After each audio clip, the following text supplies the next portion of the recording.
let go. I found a boy and I'll never ever go. I found a boy and I'll never let him go. I found a boy and I'll never ever go. I found a boy and I'll never let him go. I found a boy and I'll never ever go. I found a boy and I'll never let him go. I found a boy and I'll never ever go. I found a boy and I never say no to him. I found a boy and I never say no. I found a boy and I never say no to him. I found a boy and I never say no. I found a boy and I never say no to him. I found a boy and I never say no. I found a boy and I never say no to him. I found a boy and I never say no. I found a boy.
I'm Commander Shepard, and this is my favorite stream on Twitch.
I'm Lord Commander Tucson Shepard, Radby and this Radulum is my Prideson. favorite stream on Twitch.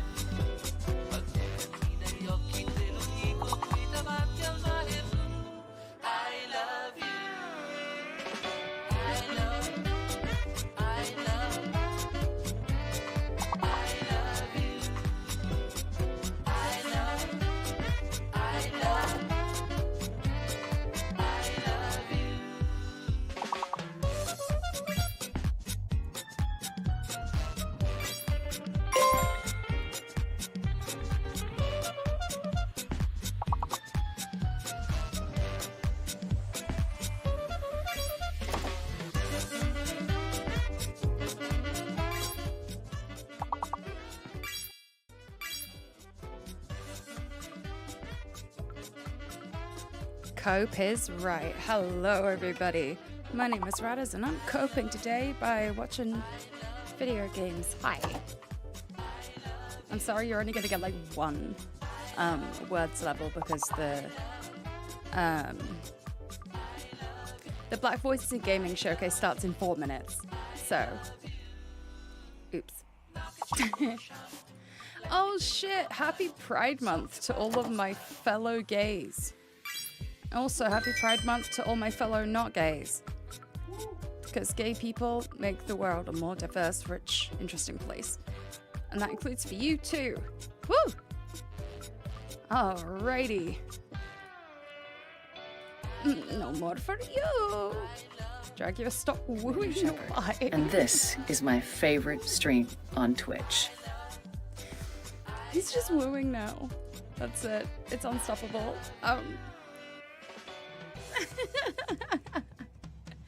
Bye, everybody. Hello, Red Galaxy over on YouTube. Hello, Dark Commander, Ashandra, Sammy, Cam. Dr. Jekyll, it's great to see you today. Hi, welcome on in. Rodolphus, hi. Good to see you. Oh, fucking hell.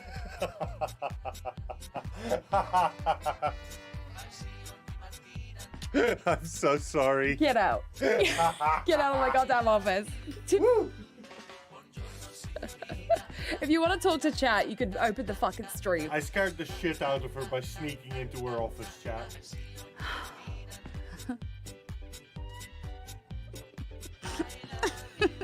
Woo. Fuck off. Oh my goodness. Hi everybody. Hello Shaka also. Hi. I should say hello to you because you are here also.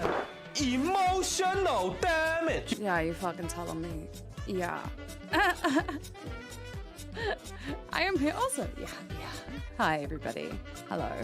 I went to TwitchCon last weekend. Managed a day and a half and then went home. And yeah, that's it's the most difficult I've ever found at TwitchCon, which is just a sign that my health has, changed, and things require more management now. So figure that out for future events. But for now, I had a good time. The Disability Guild announcement went out, which was really exciting because, I mean, the crowd really cheered, So, you've been a mod for 42 months? Hot damn. Meaning of life. Get it? The 3 Laurens appear. I know. I did find the editing of that specific moment mildly interesting. But yes, quickly, chat. For your pleasure, happy Pride Month. Wow. It's Pride, baby.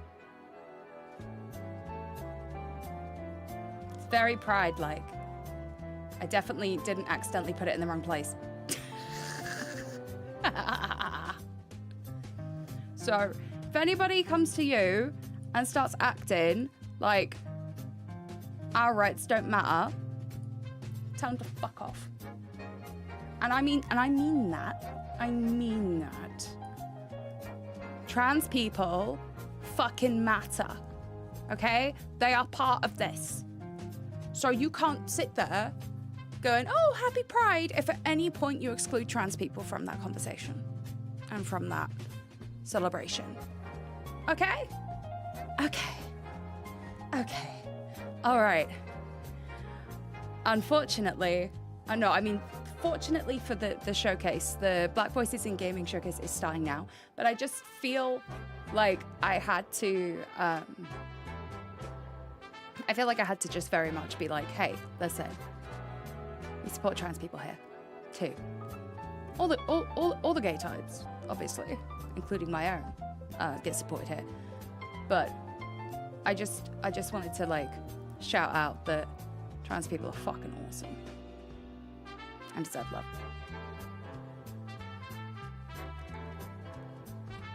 Who wants to watch gaming showcases?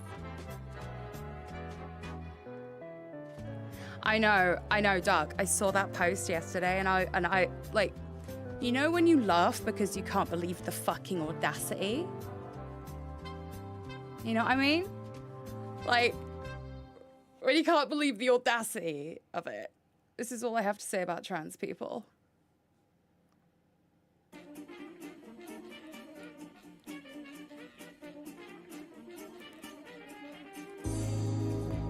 Hi gay. Happy Pride Month. This month at the Butter Shop we're running a special deal. If you can prove that you're queer, you get 3 pints off your fur or your choice of creamed, chucked, or drowned butter. And if you do mild stuff you get 4. We love gay. And it's awesome. So come visit, and we also make candles now. Wouldn't a candle be nice for gay stuff? In the bedroom, or just hanging out? Yeah, we wouldn't. We would, auntie, your pa wouldn't.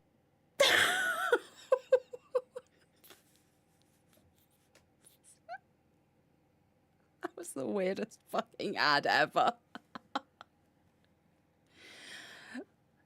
No, so Doug just posted trans people are my friends, but I don't know where the important part is, so most replayed is at about 10 seconds. You trans folks. Trans people are my friends.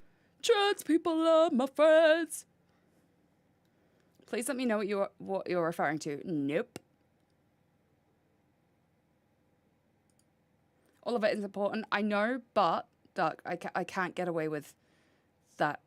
Watching full music videos. I'm trying to watch the showcase here, okay?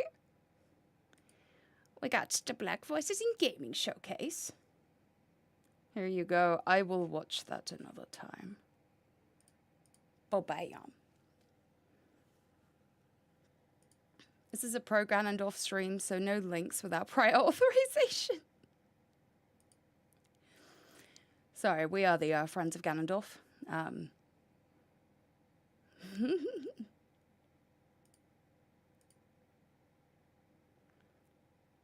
We do it all the time and don't get clapped. Yeah, but I also don't want to risk losing my channel for any reason. Like, that's just what I'm comfortable with. Thanks. But anyway, everybody, welcome to the Black Voices in Gaming Showcase. In about 2 hours' time, it's going to be the Sony State of Play, so we will like stick around and watch that as well. But for now, we have a showcase that I've not watched before, but I found it on a list of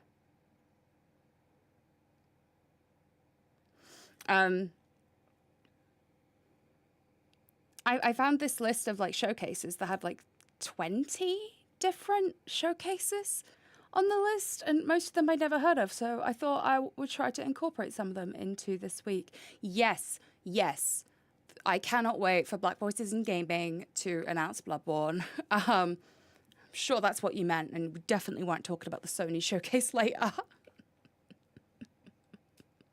Well, welcome on in. I've tried to put the captions on. Let me see where they sit. What is happening, my people, my people? My name is Justin Woodward. We good. All right. Bloods in Dearborn? Ooh. Alan Awake 3 announcement. I saw the thing from the Remedy CEO about talking about how Alan Wake 2 and Control didn't make as much money as they believe that they should have. And it just kind of makes me sad because it's like, damn, those games were great. So I'm really hoping that Control Resonant does really, really well. I don't think I'll get a code for it, but it doesn't matter. I'm buying it anyway because I'm hoping that my tiny little bit, my small contribution will help keep the doors open long enough for an Alan Wake 3, you know? Ooh, what you watching, Rodolphus? I'll be lurking as I'm working. Oh, thank you, Dr. Jekyll. You're lurking as you're working on beating of a Moo Moo Clover fan art thing. Oh! Like you're doing like bead embroidery type stuff. That's really cool. The bird cage. Ooh, I've not seen that, but I hope you enjoy it. Okay, all right. Let's watch. I watch this now. Co-founder of Black Voice in Gaming, The Mix, and the nonprofit Experience Studios. It is a scorching, sizzling summer, and we are kicking the door waving the fofo with our annual Black Voice in Gaming Summer Showcase for 2026. Our mission is simple. We help support and celebrate developers through grants, network connections, publishers, investors, platforms, and of course, the community of you guys and the culture. This BVIG, we are proud to showcase trailers, interviews, and gameplay sessions with some dope developers. Before we get started, we want to thank our sponsors, Raw Fury, Aurora Broadcasting, No Rivals, The Mix, and our broadcasting partners, Summer Game Fest. Thank you guys for supporting us. IGN, Twitch, GameSpot, and Steam. Yes, Steam. Please wish list or purchase the games you see in the show through the QR code that pops up.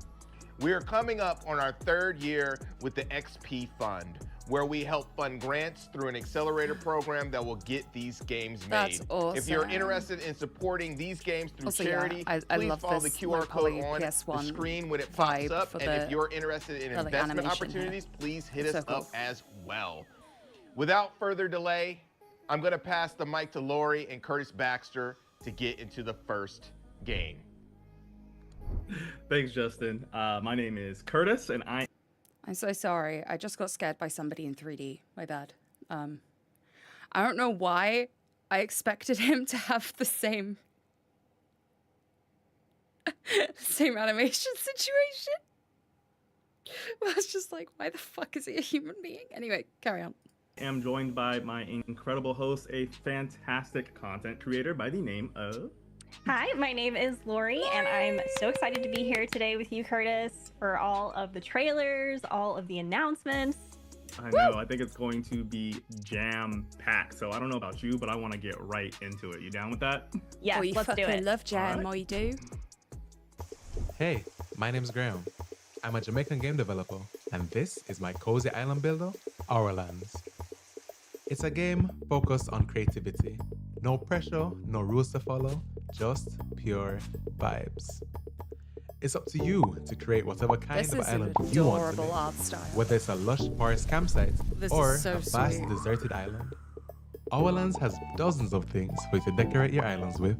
And once you take a break from building, even more things are waiting to be found. Just poke around. There are a ton of delightful surprises. There's going to be hidden things with the different perspectives. That's fun. Now, once you think you're done, show off your hard work. Kind of like by making postcards and sharing them with your friends. Because good things should always be shared. Day or night, rain or shine, come and craft your little slice of paradise right here in Orlands. That is cute. Hey, Johnny. Yeah, I liked the interactivity. A princess, once beautiful beyond wonders of the flesh, now crawled the earth as her demonic mass pulsated. I'm sorry, it's very loud. Oh, this looks sick. Are you kidding me? Oh, hell yeah.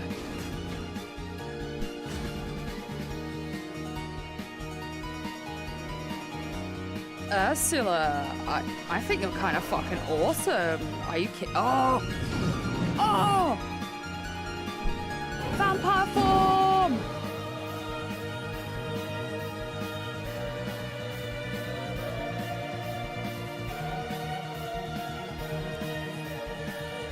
Interesting. The Impaler! Welcome back, Vlad the Impaler. The placenta. We gonna kill that baby. Am I right? Deprive it of nutrients. Because it's what placenta does. Anyway, that was really cool. Ooh.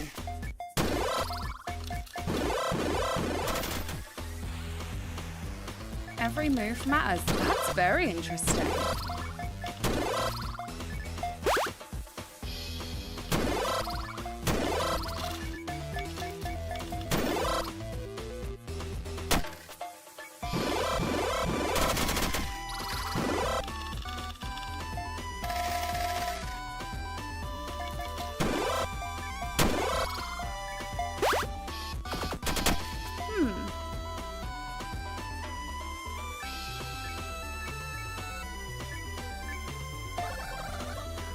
Super curious about this, but I cannot figure out how this game actually works.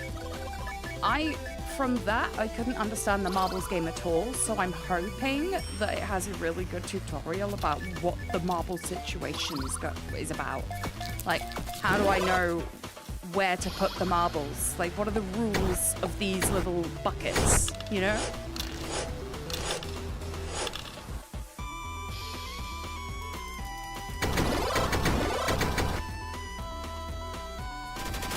Oh, it's Mancala. I've not heard of that.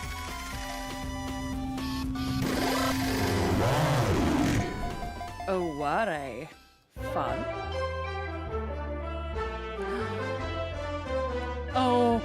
Oh my god. May the shackles of Pokemon finally free me. Quite possibly.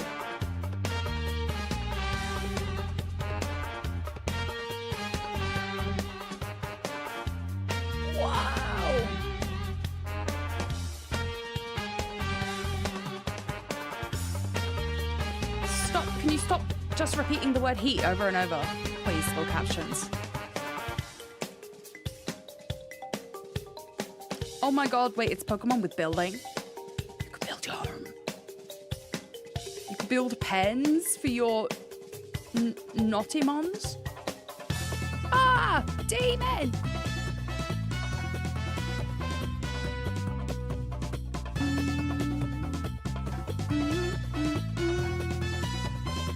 Definitely play a demo of this just to see. Oh, it's Kickstarter. All right.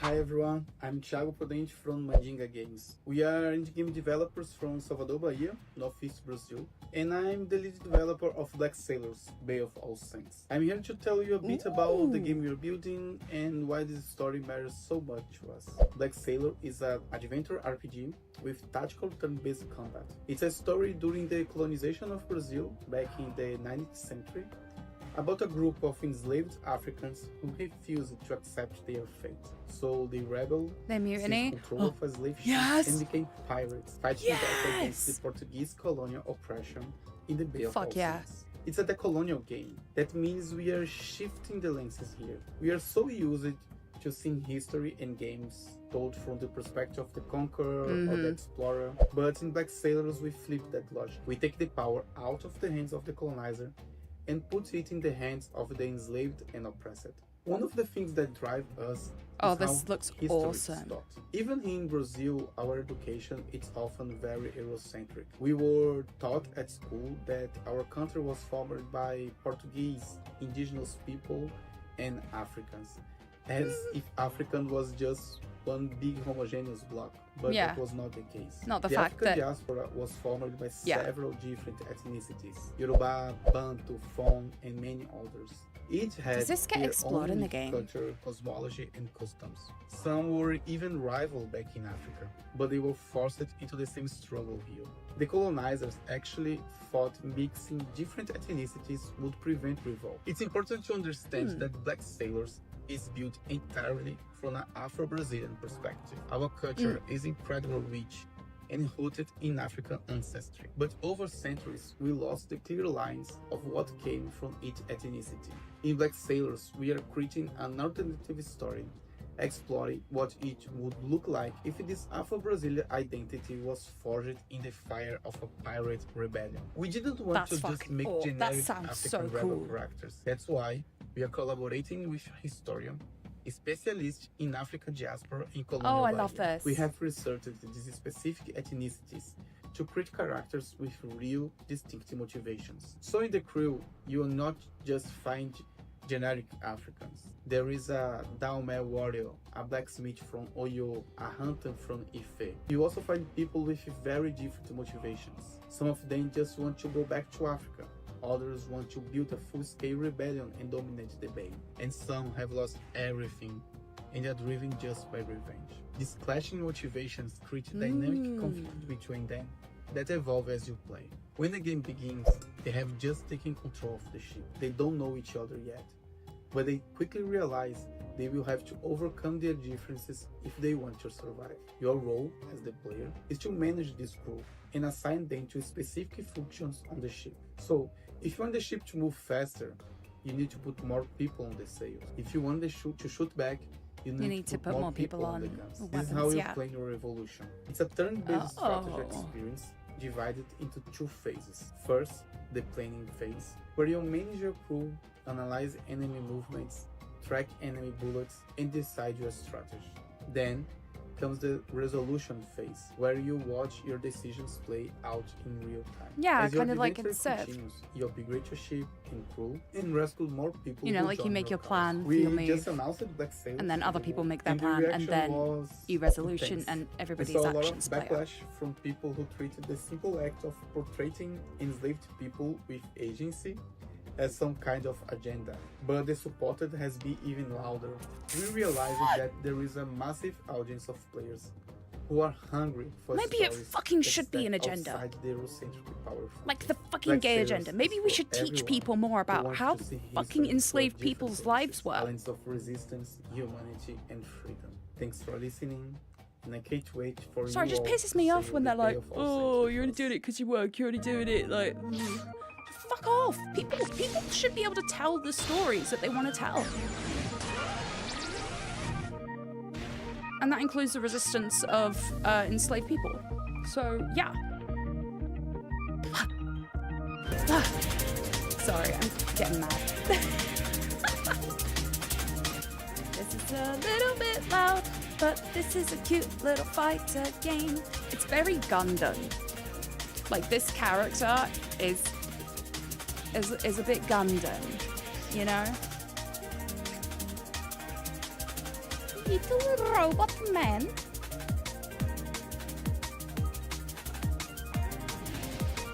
Says gameplay and art not final. I think like what we need to take into consideration also is that in the sort of alternative showcases. Well, that was an incredible trailer for Netcode Warriors. I am joined by my co-host, Derek Fields, and right now we also happen to have the CEO and game director of Sun Studios, Segun Oshede. How are you? I'm good. Sorry, I just finished my thought before I lose it later. Bear in mind in that like a lot of the showcases that we watch that aren't like the Sony State of Play or the Summer Game Fest. We may be learning about games that are earlier in development, that are Kickstarter phase, or have demos available, or like already out. Like it's going to be a very big mishmash of different stages and different evolution stages, really, in the video game process. So yeah, if why are you following just me? one of those things to keep in mind if you're like, oh, that looks a little bit like, oh, I'm not into that sort of thing. That the game may still be in a place where it will grow and change and evolve. Phoenix, happy Phoenix, it was so good to meet you at TwitchCon as well. And Forever Panda, thank you for the follow. Good, I'm good. Glad to be here. How's everybody doing? Doing well.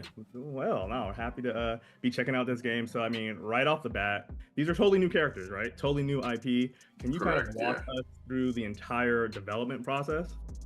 Yeah. So we've been working on Netcode Warriors since 2020. So it's been a hot minute.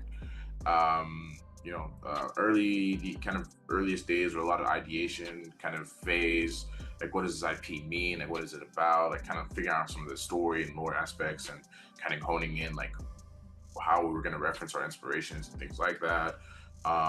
Once we were able to kind of communicate with Watanabe-san and Moriyama-san, so those are the guys from Japan who actually worked on the Digimon IP. Kenji is like one of the original creators and designers of the Digimon IP. Once we were able to kind of talk with those guys and get more of the Digimon series, on the art style, I think that kind of like we were off to the races at that point. We also had other very talented designers. Ivan Fiorelli, famously, I think has done like some stuff for Fantastic Four comic. I think he was the penciler for Fantastic Four for a couple of years. Mitch Lucas has a pretty famous webtoon that's in development called Project Divider. So a lot of very talented artists kind of help shape the artistic vision of the game. My inspirations for art generally are always going to be based on my background. So I'm Nigerian. So for instance, the main character is Yoruba. I'm Yoruba, so the Yoruba tribe. That was important to me, but also bringing in some of the things from my childhood that really stood out to me artistically and stylistically. Apologies for the very captions. Shibuya punk and grind fiction inspired. You have a lot of like kind of streetwear and street culture kind of aspects that are kind of baked into some of the art and especially the human characters, but then the transformations into these like larger than life like warriors. We call them code warriors. It's very Sentai inspired, very Power Rangers inspired. So those are like bringing in a lot of like aspects of things I grew up with, like Mega Man Battle Network and all the franchises like that really shaped the vision of like the IP and everything like that. But yeah, rock on. It's easy to see for me coming from like a similar background in terms of influences and the types of media that I was growing up with. Those influences, like, they breathe all throughout Netcode Warriors. There's something that you nudged on that I would love to hear more about. One of my favorite topics is talking about cultural intersection and how these different inspirations can come together to breathe new life. You're directly interfacing with Japanese developers and artists within this project, and so can you expand a little bit more about what it's like to work truly as a globalized studio? Yeah, so the whole studio is remote. I've always said, like, I don't really care where you come from. I just care that you got heart and talent, right? That's it. I don't even care too much, like, how much experience you have, because I think it's very easy to fall into that trap when you're hiring somebody of, that whole thing, like, oh, well, I need experience to get a job. How can I get a job if I don't have experience, right? So for me, it's just if I see passionate people, talented people, I tend to reach out to those and try to see if there's, like, a way we can collaborate in certain aspects, in certain avenues. In regards to the globalization of everything, people from all over the world, from Spain, from Indonesia, animation team, the riggers, animators from Brazil, and so like your team is kind of worldwide, kind of by necessity, just because we want the best people that we can bring onto the project. In regards to working with the Japanese guys specifically, definitely language barrier was kind of hard to overcome. You're like translating emails back and forth, trying to make sure that you're not saying anything that they can be perceived as like offensive and incorrect. Like you want to make sure you're culturally sensitive to whoever you're speaking to and kind of the background, especially some of these guys who are very well known in the industry for the kind of work they've done. It was very important for us to always approach those conversations with respect and make sure that the people who we're talking with, that they're creatively and artistically being fulfilled by the work we're asking them to do. It is so sad that this is not the bare minimum at a game studio, right? To how we do stuff. Like, so, in game development, we all know it's not easy, especially when you're running a team, especially when you have a globalized team, like you do. Can you speak to a little bit of the challenges that kind of come up and kind of how you kind of triumph over them? I'd be lying if I said I've got this part down 100%. I'm still growing, learning every day. Part of it is just trying to be as flexible as you can with time zones. Time zones can be a big thing, right? Sometimes I just don't get a lot of sleep, because I'm like talking with people in Spain who are 4 hours ahead, or Japan who are 12, 14 hours ahead, or whatever, right? So like sometimes it's me being up at 3 a.m. but needing to be up at 8 a.m. to do something, right? So that the reality is like sometimes it's a grind. It's really hard. It's difficult. It's mentally taxing. I'm sure my girlfriend would love to see me more. But at times, life demands that to achieve greatness, you must do great things, right? So that's I hold myself to a very high standard in regards to how I do work and how I operate and everything like that. And I can't expect everybody to put in 100% if I'm not putting in 100%, right? 110%, whatever I have to give, I give. Because these projects that we're working on as a studio, they're very important to me. I'm very passionate about them. To me, Sun Studios is poised to be like one of the next premier like fighting game developers, at least based out of the West, right? If we do things correctly, and if we make sure that we're precise and very calculated with how we do things, and that we put our heart into it. So that's kind of my approach to that. As a fighting game, this means that we're entering into the fighting game community and entering into I'm not a fighting game for player. Things like iframes and move cancellations and like But I hitbox think it's really coordination. cool that I there are am new arbitrarily IPs that can gesturing still at this as get into the it's space. just a fighting game couch player. Dead or Alive was my game of choice, and I'm no longer good at any of them. But they bring such a nuance, and so what sort of nuance, emergent outcomes do you hope comes from Netcode Warriors, and in terms of how people play and engage with this game? Yeah. So Netcode Warriors, right? Obviously, there's the stylistic kind of things that we're referencing, but in regards to the gameplay itself, I think that's actually where it shines, or where its specialness comes from, because we're making an arena fighter, which there's a lot of them out there. Usually based on licensed IP, like your famous anime or whatever. But those games are usually designed for a more casual experience. They're not really designed to be competitively deep. It's more about getting to experience your favorite characters and play them in a way that's easy for you to do, easy for you to switch from character to character and just do really cool stuff and kind of put it down and like add a good time or whatever. And that's not really the design goal here. The design goal here is for you to put hundreds, thousands of hours into like the game is like constantly revealing itself to you. And in that kind of design space, arena fighters haven't really had competitive spotlight before. I mean, there's one or two here or there, but they all kind of make compromises to kind of have that conversation with the fighting game community, I would say. And we're kind of looking at things in a sort of a different direction. Obviously, we're trying to incorporate some things like motion inputs are pretty big for us. Quarter circles and things like that should just exist more usually in traditional fighting games that tend to not exist in arena fighters. We're putting those in, charge motions and other things like that. But the idea of what an arena fighter is, or what it can be, is a real expression of freedom of movement in a three-dimensional space that 2D fighters just generally aren't really can't do in the same way, I'd say.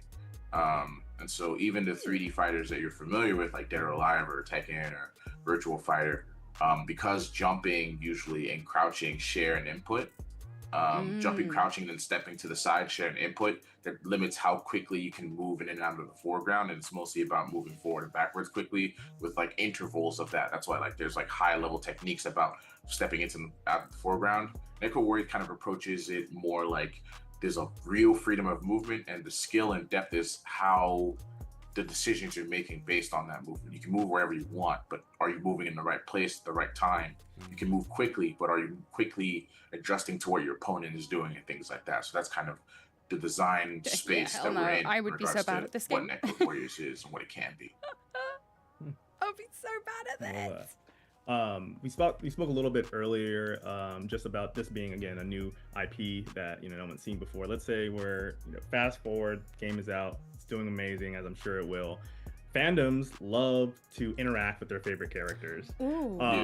Do the Sun Studios have any kind of aspirations to take those characters and develop them for other forms of media? And what does that success look like for you? Comics? Yeah, this is something I've thought about loosely. I haven't put too much thought into it, to be honest. But from what I've thought about, I do think like a companion manga makes a lot of sense. Like a one-shot manga, I think would be really, really succinct with the art style and the inspirations and everything like that. That'd make a ton of sense. I think animation, like a short film, could also do wonders. I think also there's various opportunities because the designs are so wild and so like dynamic, and there's obviously licensing opportunities, like clothing, merchandise could be cool. The human characters have these very tech wear kind of inspired outfits, so something that kind of leads into that I think could be interesting as well. But yeah, mostly like manga, animation, novelization. I mean, those are all like valid avenues that one could pursue, or one that we thought about to some degree, but haven't put too much thought into because we're just really focused on making a good game with a good story first. Something I want to make sure is that I don't want people to feel like, oh, like I didn't get this, like I have to go do homework elsewhere to understand like the game I just played, like or the story mode I just played, or to understand the characters that I was interacting with. If that makes sense. Like we want like a full story experience, right? Like in Netcode Warriors. So really quick before I let you get in there, everything should be its own self-contained story. Are you keeping the story under wraps, or can you speak a little bit to the story a little bit right here? Because I'm a story guy. yeah, I can talk about the story a little bit, but essentially these people, right, humans from all around the world. So that's another thing, is that the cast is culturally diverse intentionally, right? They're from literally every character's from somewhere else on Earth, right? Our main characters from Nigeria. We got somebody from the Scandinavian region, some Japanese, some Taiwanese. Like American. Like there's all from different walks of life, from different parts of the world. They all one day, by happenstance, get like sucked into this alternate world called the network, right? Hell yeah! And the network is essentially this living, sort of breathing world. I've been watching sometimes in lore and fantasy, you talk about like Gaia, Earth, as like a living, breathing thing. In this alternate dimension, that world is like alive, basically. And it's overseen by an entity called the Sovereign. And essentially, the laws of physics are kind of inverted in this alternate dimension to where energy is an infinite thing, but physical matter is like more limited than it is here. The humans kind of quickly realize that like, oh, if we could funnel this energy to Earth, then we would have potentially unlimited energy, and shenanigans ensue. That's basically the gist, the kind of surface level gist of the story. Love a good story, and I'm glad that you expand on that a little bit. It relates in a lot of what I was thinking about. There was a nugget that you mentioned about the story, about a lot to do with the game's identity and the expectation of players committing an amount of time to it, so that they don't feel like that they have to do homework outside of the game to drive a connection with it. Games now are emerging in a space where let me rephrase and say, all media is emerging into a space where they are competing with each other. So whether you're a game or a cartoon or a movie, also the competing with space short is fucking like attention a continuously crowded economy. And so, looking to keep your players in this environment in hopes that they will dedicate that time and expand upon the story. It sounds like a huge undertaking, one that it commands, standing out with some of these other arena fighters that you were pointing to. What do you think about that? Emerging into a saturated space, emerging into a space where, the goal of keeping players attuned to the game is going to be really important. Are there other elements that are going along with the story to keep people coming back for more? Yeah, I think the big thing, like the competitive kind of drive, the game needs to be deep, right? From a competitive standpoint, to have a sustainable player base, or just a player base that sustains over time. I think another thing also is like at this point with most fighting games, like you need to show your player base that you're gonna put more time into it outside of just the initial release. So you're gonna expect like some kind of downloadable content, whether it's more characters and things like that down the line, which are all things, conversations we're having and plans we're making. I obviously can't speak to anything definitively like that at this time, but all conversations we're having about how to it needs to be like Super Smash Bros. And have like 600 it's not just a game, it's an intellectual property, right? That can extend past just the game itself, right? Like whether we get to make like a Netcode Warriors 2 or 3 or whatever, right? Like we've already had conversations about some of the story elements that would play into Netcode Warriors 2. if we were to, Oh, if we that's got good. to make that. That's cool. And we have some very interesting kind of, you know, fighting games are very hard to market.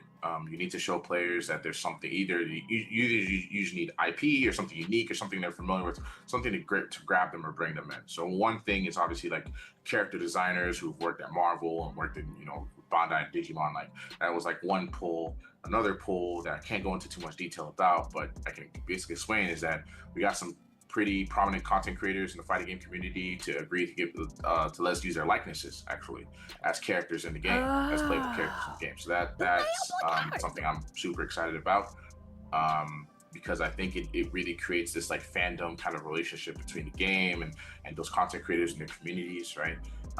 That I think will really, you know, accent kind of the IP in an interesting way. Me looking at every single fighting creator that I know. You are both the I'm just going to CEO start of like the scrolling studios through it. and I'll be also like, the are you game in the game? director. So Are you in the you're game? actually covering Obviously, I have to wait for multiple the game to come out projects to do at a that. time. But yeah, talk to us about like what does your typical day look like when we're talking about literally being part of crafting the business, which is the game, games in your case, but then also having to operate also on the kind of business side of things. Yeah. So, find these you know, we're conversations currently really so fully fascinating. self-funded. Like- So I do have a, you know, a day job that I have, you know, that I do as well, that, you know, allows us to, you know, and myself and my other The co-owners, reality that behind allows, game we all have day jobs that we use that allows to fund the studio. So a decent amount of my day obviously is going to that, and most of my Sun Studios related work is outside of that work day, generally speaking. I mentioned earlier I don't get a lot of sleep. I wasn't hyperbolizing. That's just like generally how things are right now. I'm the game director on both this and our other fighting game project, Saturday and Battle Manga. So I'm the game director on both of those projects at the same time, and so that does demand a lot of my attention because a lot of people, talk about burning the need wick on both information about ends. what to do. I hope when he to takes do care it, of himself. Kind of, you know, making sure we That's all hit that our matters deadlines, our to marketing me. kind of goals, and everything like that. So those are kind of different kind of facets that play into how my schedule lines up. But I don't have a specific like, here's what I do at 8 a.m. and here's what I do, and you know, because sometimes like, you know, things schedule are that the way they rigid are, would you know? drive me insane. Yeah. If you're creative, if you're a game director, we know that, you know, some of those regimented moments kind of feel like locking ourselves into a box.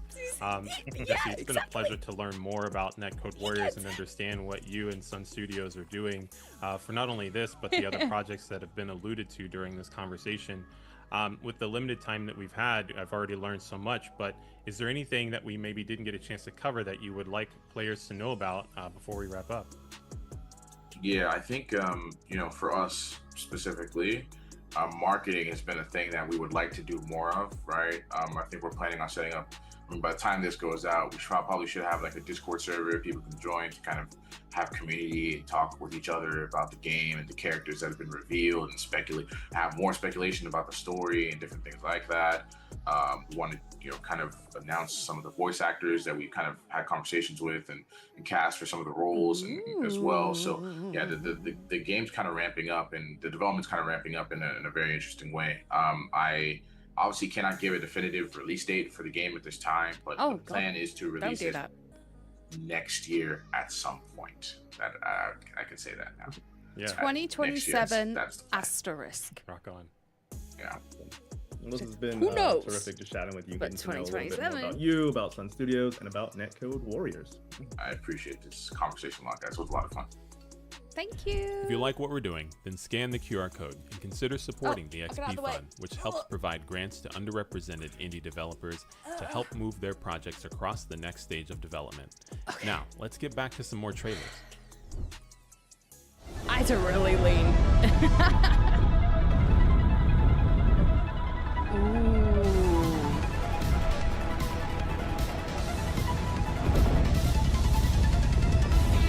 Oh, I already love the sound.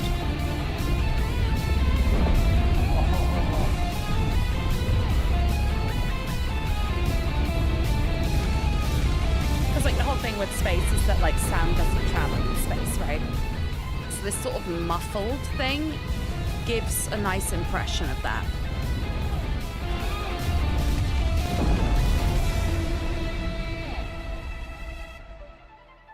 Oh my god, I think there's a cat hair in my eye. I'm so sorry. I'll be right back. Ow, ow. attention, adversary. What happened? I can't let it end here. This time will be different. It was a cat hair.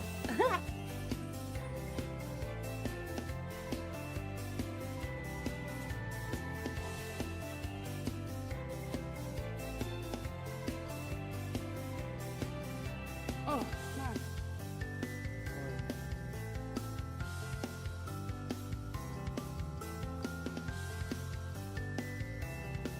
Sorry about that. Something, cat hair, something, you are a cat. No, nah. But no, earlier on today, I did my like Tuesday voiceover lesson, and at one point had her in my arms. She was upside down on her back, paws reaching up to my face, purring away. She wouldn't stop grabbing my hand and then licking my fingers. Truck-kun is sporting me from another world? Yes. Yes. I love this.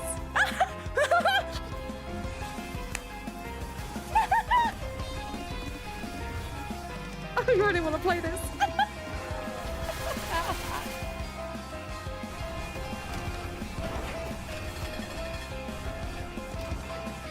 This is like anime Simpsons hit and run. This is wild.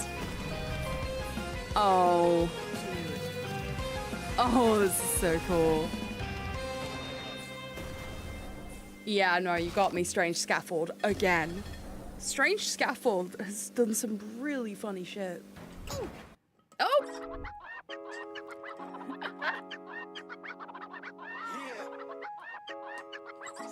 Oh. It's time for a new hero. Is it now? Is that hero you? Is that hero Ben 10?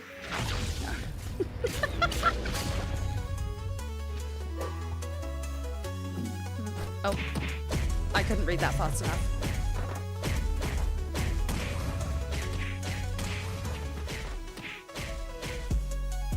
Fighting games are getting some serious love in this showcase. Who's the little guy? You're not gonna kill him, right? That really little guy?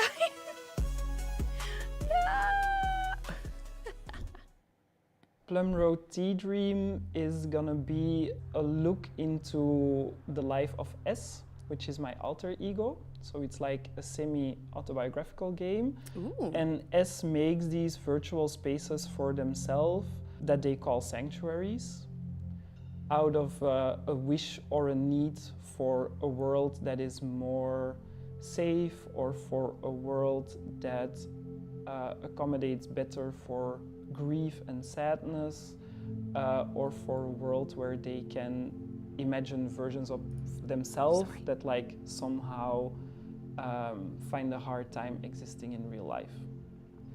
My name is Samuel Baido.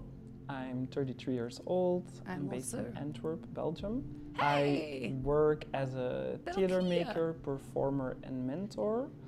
And in the last 3-4 years, I've also been working as a game designer. I think it's a game that can be enjoyed by experienced players, but also by people that have no previous experience with video gaming.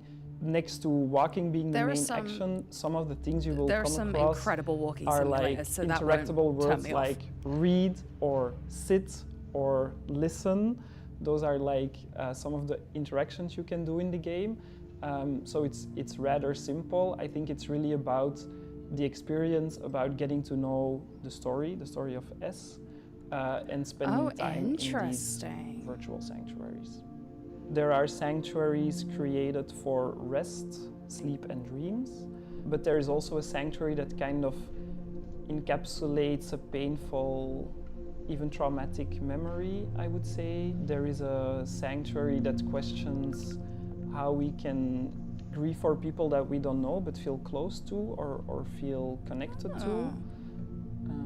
So this is like almost a game inside of a game. It's just circle of chairs with names on them. God, this art style is so fun. But I'll read I out love the games little in this style. plaque with information. Sit with them. I hope to turn this into a game one day.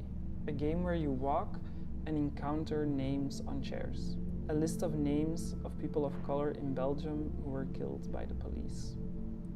I wonder what it would be like to sit with them around a campfire.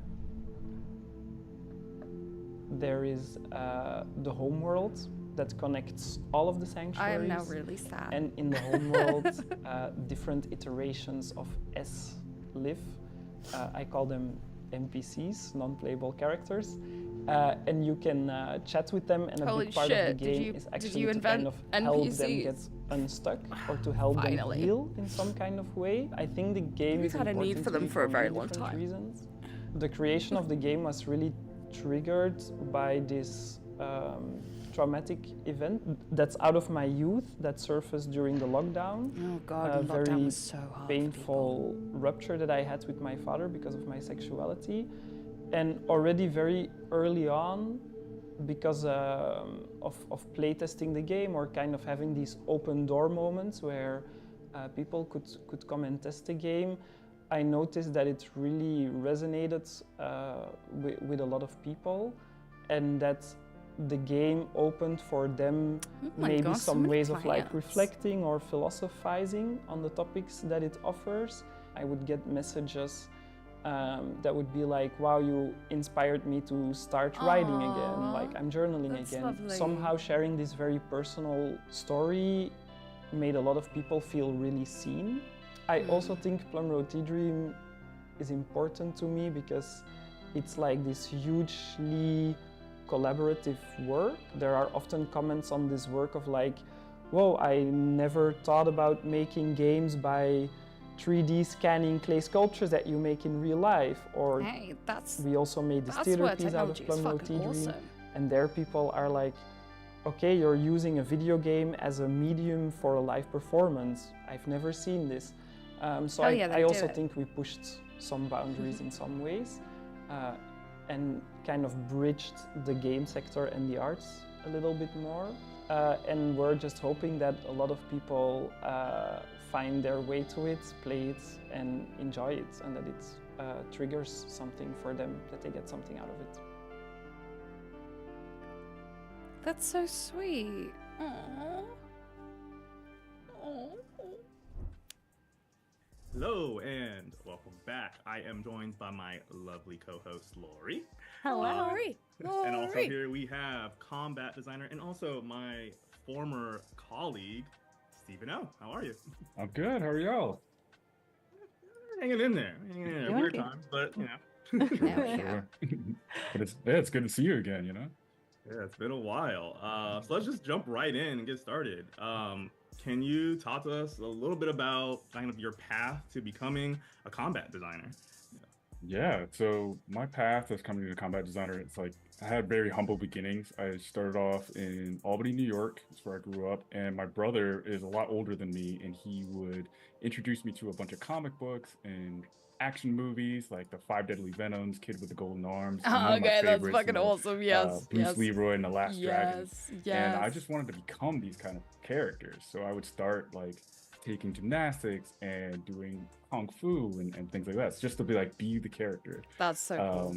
And when I translated that energy into like making games, I like realized that not just being a game designer, I could also be a person that creates these sort of action figures or adversaries or even the heroes to allow people to feel like that person I was trying to capture and become myself, you know? So That's really cool. Went to school for it. I went to school at Rochester Institute of Technology. I didn't know anything about programming really before that. I took like one class in high school, Today I learned and that you're supposed to RIT was pronounce it as just Rochester, starting to have a not games Rochester. program. And I wanted to make sure that I can get into the program. I started talking to, I originally went there for IT, knowing that they're going to have this game program. And I lined all my classes to be like a good game designer and have them transfer over because I didn't have a whole lot of money to like stay there extra years. And then along the way, I met a lot of people that had been working in games and even had an internship where they realized there's a specific role for a combat designer, a person who makes the enemies or a person who works on the hero and their interactions. So that was like my first foray into getting into realizing the role of a combat designer. You said that you took like martial arts classes to that. So oh my what god! Was like, I'm so I guess, sorry. What was the process of like Ewok shirt. Taking that experience from Lori that has and an then, Ewok shirt. like applying it to combat design? Those are Ewoks. So like I grew up in like moving my body and understanding like punches and kicks, right? Being able to throw them yourself. And then you sort of get into the space where you're trying to like read your opponent. They're going to start doing punches and kicks. And as I gotten older, I was like, okay, well, I can't just go out fighting everybody. And somehow like you learn this kind of dialogue with the person that you're like sparring with or fighting with that I like really just couldn't get enough of, because it's like that movie quote from The Matrix: you don't know somebody until you fight them. Or you can really learn them as you fight them. Like you start to anticipate their movements, you make moves that you're trying to train them to do certain in real things, life, right? I'd and like that's to great in real avoid life, the fight but you can't situation. do that all the time. So I started playing fighting games. So maybe I and never back will in the know day, anybody. You know, Not truly, PlayStation not came really. with a demo of Tekken, and it had the same You dropped your movements work. that I had like learned No. when I was growing up. So I started doing like amateur competitive Tekken matches all the way up into college. And in doing that, I learned like frame data and different things too. So it's a little bit of like learning how my body moved, understanding the mechanics of making a good punch, then being able to read that mechanic in the actual games, like how the characters were throwing punches and the frame data and the speed that it happens, that allowed me to take all that knowledge and translate it into, these are how we're going to make these characters readable. This is how we're going to make this style feel good. And then there's this meta style to it as well of like, okay, well, this is for a person who wants to be a rushdown character or a zoner. This is for the people that like grappling. And you just kind of have your expression. And then as you play your friends, you kind of know their behavior and you're like, okay, he knows that I'm going to do this and I know that he's going to do this. So that's how I counter it. You know? So a little bit of that. So what you're saying is you emotionally manipulate the and kind of learning how somebody fought. Like, I'm interested to know, what is your approach? Like, let's just say it's a clean slate. This character's never been done before. What is your approach to coming up with this? Oh, sorry, chat. Just as a quick question. The ads need to run soon, and I do need to pop to the loo. So, what would you prefer? That I leave the stream thing, the showcase running, with my headset on, whilst I pop to the loo? But that does mean that if you're not subscribed, the ads will mean that you don't see what was playing. Or do you want me to pause it, keep it paused, go take my break, and then come back and keep watching? What would you prefer? That's the most important thing. Because I don't think this showcase is going to go all the way until... I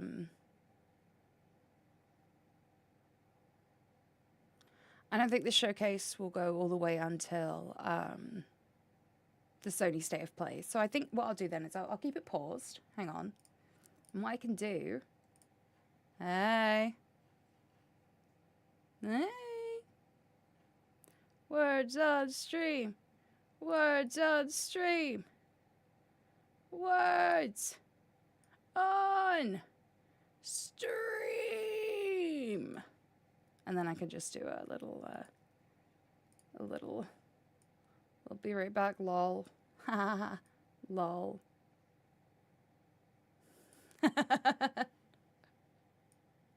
So enjoy your words. I'll let the ads run. And I'll be back in about 5-ish minutes. Words. Time to learn some words. Okay, love you, chat. Bye.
Congratulations on clicking that Twitch Prime sub button and using your Twitch Prime subscription on me. You are Prime Rib in my books.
Crusty jugglers. I forgot to mute.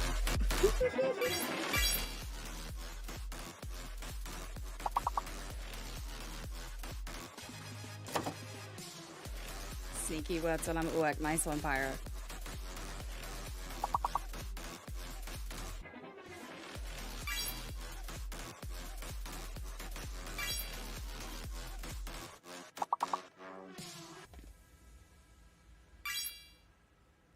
Glue.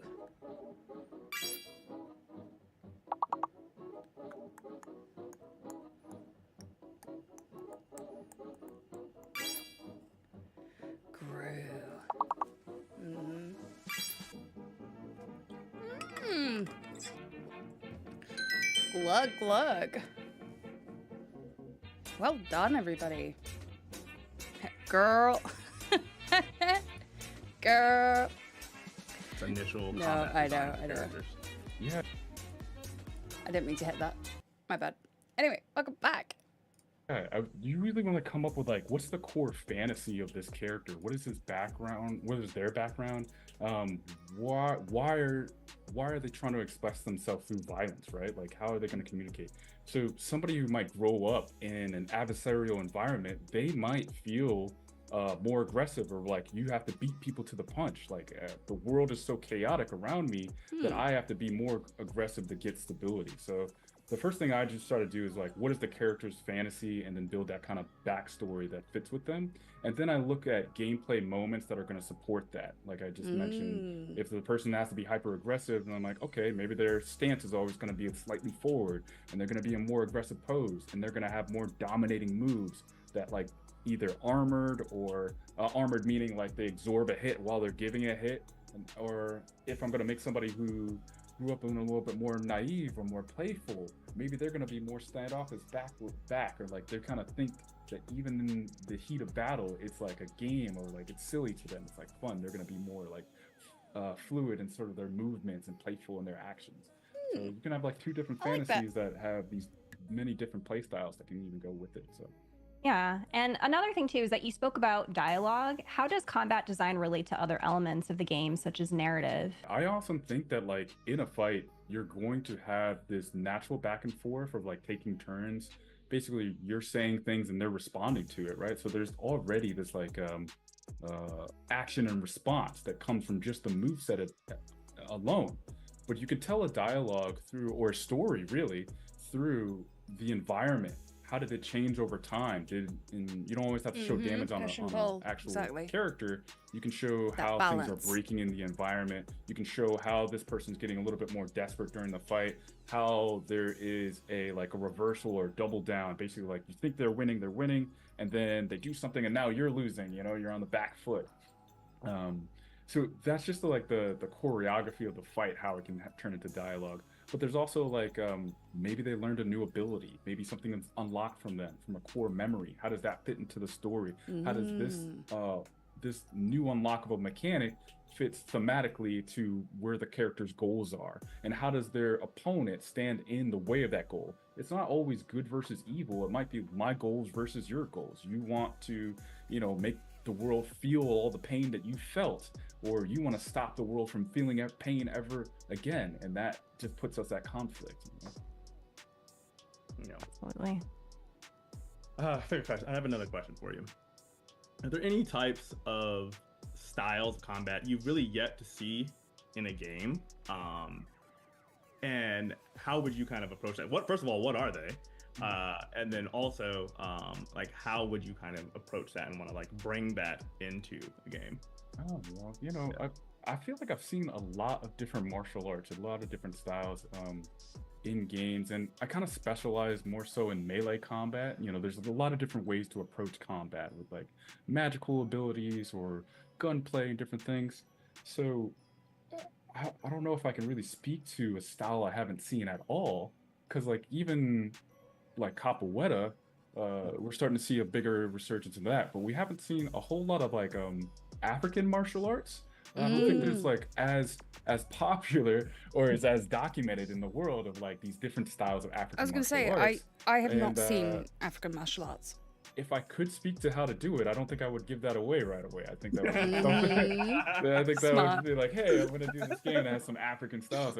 But one might go with this approach where we're thought of life had started in Africa. What if the original African martial art is what it brings in all these other different styles? Like basically the style that you know, whether it be Muay Thai, Taekwondo, or Taido, or something like that, evolved from that style, that original martial arts style, and that expressive style. So, you know, how could you make this a like interesting origin style that like encompasses the different things? So it's like, oh, you thought you knew this, but like I invented it, and I actually didn't share with you all the pieces. You just have like a fragment of everything I know. Yeah. Just like you didn't share all the ideas that you have right now with us. I get it. All right. That's a freebie. Like you can try to do that. Go ahead and try. The other idea. Yeah. We'll talk after the call. You know. I got you. So I kind of wanted to go back to when you were talking about your like taking martial arts and whatnot. What was your favorite like martial arts, I guess, inspired piece of media, like as in like a film or a video game that like really inspired, you know, you as a combat designer? Oh yeah, there's several. I mean, even to this day, like I love John Wick movies. I love hell yes, all these other new action films that are coming out. The earliest ones for me would have to be like Kid with the Golden Arms or Five Deadly Venoms. Five Deadly Venoms is sort of like your Avengers before they were Avengers, right? Like we have these 5 different styles that had these like tropes and things with them, but you start to get the super abilities, the centipede really fast, the snake agile, the toad invulnerable, right? And how do they play together? So that was influential about like how do you come up with different techniques that speak to. My hope is that they were very much like, we are asking these questions. So feel free to prepare your answer, because I would have been sat there like, let me just think through all of the influence. You know what I mean? Like I would need like 10 minutes just to be like, to the theme of the character you're making, and then how can they be opposed to each other even if they've like learned from the same school. But the other one that was super influential to me, and I feel like it spawned like Dragon Ball Z in a way, is got to be The Last Dragon, right? Like it's a cult classic. Maybe it's not the absolute best movie on the planet, right? But there's so many things about the character progression. Like you're already a master, but it's inside, or you know, you need to break through these own limitations that you have. And the glow is totally going Super Saiyan, and that's like a designer signature that I put in a lot of characters that I worked on. If you know, you know. Like a lot of the things that I worked on, they eventually get the glow or go Super Saiyan, right? So those are a couple. I mean, there's so many more. The raid for me, on Bach. I train Muay Thai to this day because of on Bach and things like that. So yeah. Oh, that's really cool. The raid is intense. It's anxiety. It's sad. Yeah. So good. Speaking of just the titles you've worked on, you've worked extensively in a lot of different games. Would you mind telling an audience a little bit more about some of those games that you've had the luxury of working on? Yeah, absolutely. So I started making games I've been making games for over 10 years now. A bunch of little indie games, Mech Knight Chronicles, to working on Project Spark, to Fat Princess Adventures. But I think my big break was actually working on God of War 2018. I joined the team at a part of the projects where I had a lot of influence over the encounters, and they really liked what I did, so they brought me back to be working on the grunts, or like more basic units. So first I worked on how, with this new camera, how we're going to have these fights be readable and digestible and feel good. And then I worked on how do we make these creatures fit into this world a little better, and mini bosses and bosses. So what you're saying is Ragnarok, this guy's really and then the DLC Valhalla, where I combined both my encounters knowledge and my character creature making knowledge. And then I wanted to take all the things that I learned by hanging out with Kratos and some of the fantastic people at Sony Santa Monica to work on Black Panther, and that's where we got to hang out a little bit. And I learned so much on that team, but sadly, you know, we can't really talk about it or show it or do anything about that. So now I'm just helping other studios with their projects, some big projects that are unannounced, so I won't be able to talk about them too much, but it's similar to the things that I've learned along the way so far. Do you have any favorite combat moments among the games you've contributed to? Oh yeah, there's so many. Let me try to pick one. This is a huge moment for me on God of War 2018. I'm responsible for a lot of deaths in the basically Draugr pit. So that's where the bridge breaks and Atreus falls down, and then Kratos jumps in to jump down. And there are 3 heavy Draugrs that spawn in that fight, and that massacre a lot of people. So in playtest data, we see a heavy drop off of people struggling with that part. But once you get past that, you're prepared for the rest of the game. Like once you're able to overcome that challenge, you have all the tools that you need to beat the game. So even though it is a frustrating moment for a lot of people, I think it did help a lot of people get into to play the actual game instead of relying on like first tier tactics, like early tactics. The other moment on 2018 that I really enjoy is actually right in front of the stonemason fight. There's 3 different superpower Draugrs that come out, and you think that this is kind of the fight. These 3 units on their own can make an interesting encounter. But actually, we bring back an old trope from the previous God of War games where we spawn a large creature. It used to be a Cyclops. For us, it was an ogre. And then we spawn another ogre. So right when you think like you fought this one challenging fight to like now there's an ogre, and then there's like 2 ogres. How am I ever gonna do this? But it's set up in such a way that the pacing of the encounter empowers you to get over it. So you're at first you should feel the threat of it, but as you overcome that fight, you're like, oh yeah, I am awesome. I am the God of War. I totally can handle all these things. So yeah, that's exactly how I felt, and it wasn't at all. Into, every time something new spawned in, I was like, and then I was scared, but it's actually totally doing oh the god, there's How more. do you balance that? Because as Well, you know, we've worked on projects should I say, together, and sometimes God of fine-tuning War. and balancing encounters and combat can prove to be a challenge in and of itself. So kind of what's your approach to just making sure things just feel good? Yeah. So my approach to like making things feel good is first just like I always tune or start fighting an encounter with the most basic things. Like I always just use basic attacks, and if I'm making a creature or a boss or an encounter, I always should be able to defeat it with just pressing the simple attack button, blocking and dodging, and take 0 damage. That lets me know that the animations are readable, the pacing is correct. Maybe there's if I do get hit, then like okay, I need to like time out, or I need to put a piece of health or something that you can like recharge yourself into the fight. And then the other parts is just like thinking about the fairness and the fatigue that you might have after seeing X amount of units, X amount of heavy fights, X amount of times where you needed to parry or in one particular encounter, and how much time that encounter is going to be. So if you're fighting a boss, maybe that's 4 minutes, and I'm like, all right, well, I need to balance. I have to play this with my very basic defending, punching, and not get hit for 4 minutes straight. That could be really taxing for somebody. So how do I make the character interesting enough in those 4 minutes that somebody's work not on these overstimulated systems or to try and like go like, by doing okay, all the how action can I for it, help too. So somebody it's super high enjoy level. this I'd fight love for to go 4 into more minutes? And detail then there's about it, but, people like, that that's play kinda these where I games that start. are like, I'm going to appreciate disable all of my weapons and armor. I will play your 4-minute boss fight for 30.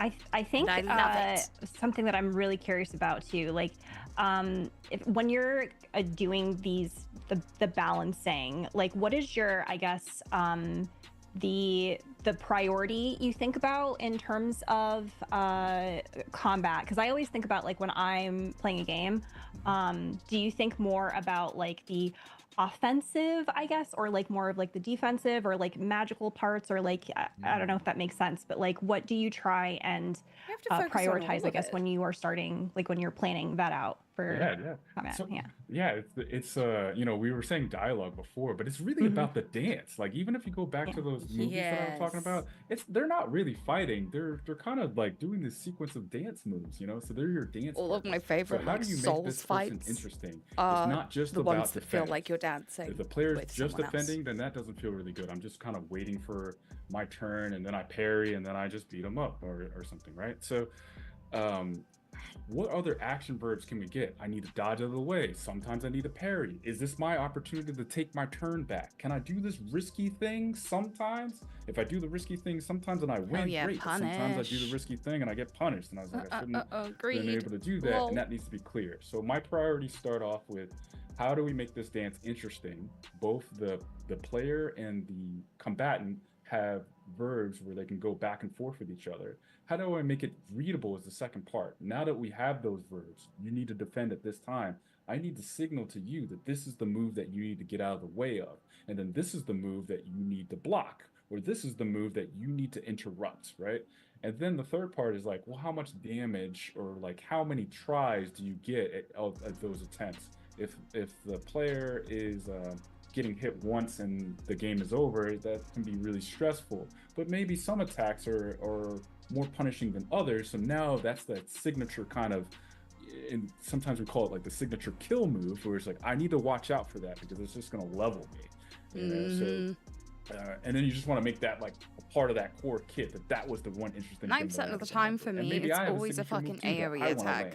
I need to be able to. Where I have no idea which way is he gonna dodge? just left how or right, and I feel really good. large the AoE radius is, and I'm like, uh oh. Steven, it is always a pleasure Oopsie. to kind of hear you dive into the nitty gritty of combat design. I've heard it several times, and every single time I feel like I leave learning something new. So thank you so much for joining us. Where can people find you on the internet? Yeah, you can find me on my LinkedIn, Stephen O. with GBA, and I'm happy to help you craft battles that everybody can win. And it's always great meeting you guys. Thanks for having me. I'm back again to remind you of the XP Fund, because your contributions can help get the next great indie game off the ground. Consider supporting by scanning the QR code. Granny used to tell me all manner of stories about rolling calf and how I'm used to start the countryside. About River Mama and the golden table she had take time get out by Flatbridge. About the 3-foot horse and him not afraid of moonlight.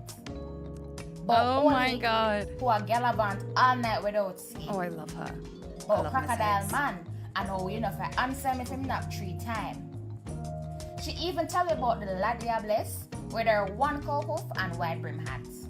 Oh. How about how Sly Mongoose teeth out one of the man right? His name is just Mongoose. Hey, those were good times, you know. Good times. Deputy Detective Tasha. Ooh. You wanted to go to school for game making a long time ago. Oh! I've been waiting to take a deep dive into the abyss. I don't know why that scared me, but that was very intense. Zero heroes to red scar tissue abrasive. A menacing, tending tennis, fencing, hence the location. Given that I've been living different morals, plural grievances, a legion, relieving numerous. Oh my god, you get to be the dog. Sometimes it sounds horrible. Formulaic, my behavior to the cellar moon consumed dendrites. Not as a living aneurysm combusted. Another term turns families into nothing. For greater good, I get understood. I gotta remain afloat. No lane left stain. Is it insane how I name my quotes? I speak into existence. A brief relief condition. Couldn't occupy the sky without permission. As long as the spell cast, my nature ain't your value. Have you driven the nexus? Authority to the normally, formerly known, shown everything except for the weapons kept swept under anything. You get it?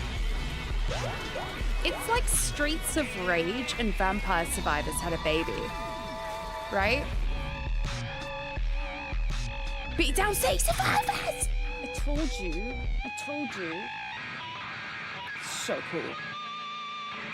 My name's Xavier B. Johnson, and this is Diesel Nights. D's nuts? Sorry.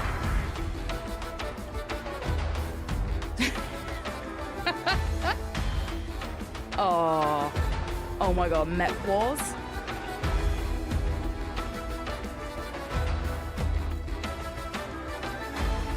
Oh my god, sorry. Just stomping on people.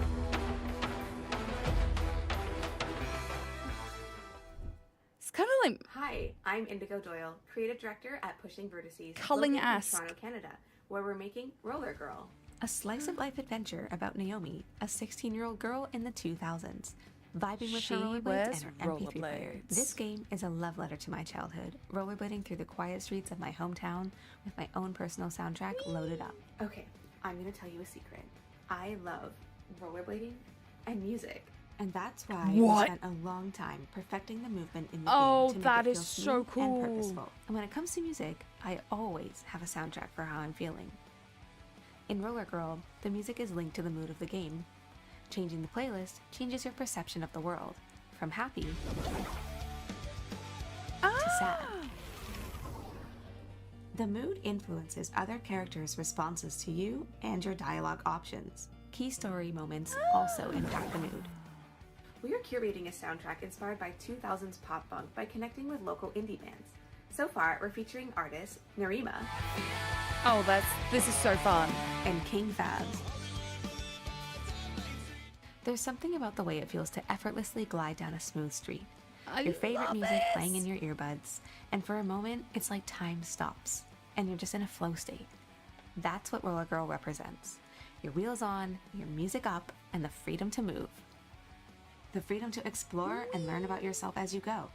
You start the game having just gotten your first car, never able to rollerblade. which breaks down immediately. I was so bad at it. Desperate for cash to fix it, you lace up your rollerblades and grab your MP3 player. You do odd jobs around town, stumble into a romance, and uncover a juicy town mystery. I'm sorry, Amber, I don't like, know about you, but I life used to is spend a lot of strange, time in my Amber. head. Back in the day, I would rollerblade around my hometown, inventing backstories for my neighbors. There's a certain charm to small towns, and I can't wait for you to poke around and find the little stories I've hidden Absolutely behind always going to be fences and calling round that flamingo corners. Bobara. Thanks for taking this tour with me, and thank you to the Black Voices in Gaming Showcase. I can't wait to see you find your vibe in Roller Girl.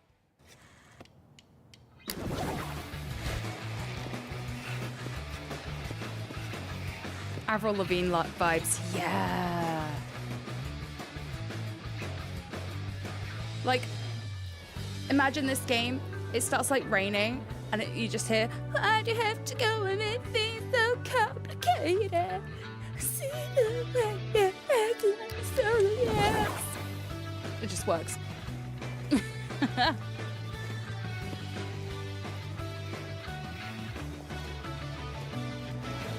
Explore on rollerblades. The funny thing is that like, I'm never gonna I'm sorry, Mr. Tinfoil Hat. And there's a ghost. And the lesbian. Yes. Yes. We are back. We're with doing Black that. Voice in Game. You see how that we just like push right into it. I am here with Lizette and Marcus Montgomery, Cornerstone Studios, and they are working on a I'm really Commander Shepard, and this is my favorite stream on Twitch. Cuties. It has like a really interesting premise to it for sure. But I want to know how you guys started for the 66 Cornerstone months. Studios. So because close it's like to a being very- nice. You guys are like So super close. vets. Even I'm like, you. Can we get some just love the in chat, stuff that please? you guys have done, it puts me in awe. Let me get So you working guys, on this. can you guys talk about how you started the studio and a little bit about your backgrounds? Yeah, we're not new to this. We've been doing this for almost 3 decades. Some of us have been doing it for 3 decades. So we've I've worked barely in been doing console, life for 3 AAA, decades. Small studios, and we were kind of at a point in our careers where we were trying to figure out what was next. We've worked with the biggest titles and the biggest IPs in the world. So we thought the next step for us was making our own IP and starting our own studio. That's super awesome. And kind of what led you to, you Oopsie. guys know I'm a big fighting game fan. It's like my favorite genre. I play every fighting game. How did you kind of come up with this style of game and kind of want to make a fighting game for your first title? You know, a lot of this comes back inherently. I'm come from that arcade area, that arcade era where fighting games was really prevalent. I like that Twitch, fast, responsive sort of gameplay. What a lot gives of the games it I've worked on away? prior have had that, and so this is kind of just falls into that pocket. Mortal To Kombat. really get into what 2. inspired this, I think Lisette, maybe we should talk about our grandson a bit. Yeah, we were. I played so much had Mortal Kombat grandson, growing up. 6. And we, one of the things we love to do is like break out old consoles and old games and just have fun with him and relive the nostalgia of us playing as a child with our grandson. And one day we broke out the Dreamcast and put in Power Stone, and we were just having a blast. Particularly my grandson Morris, was having an amazing time.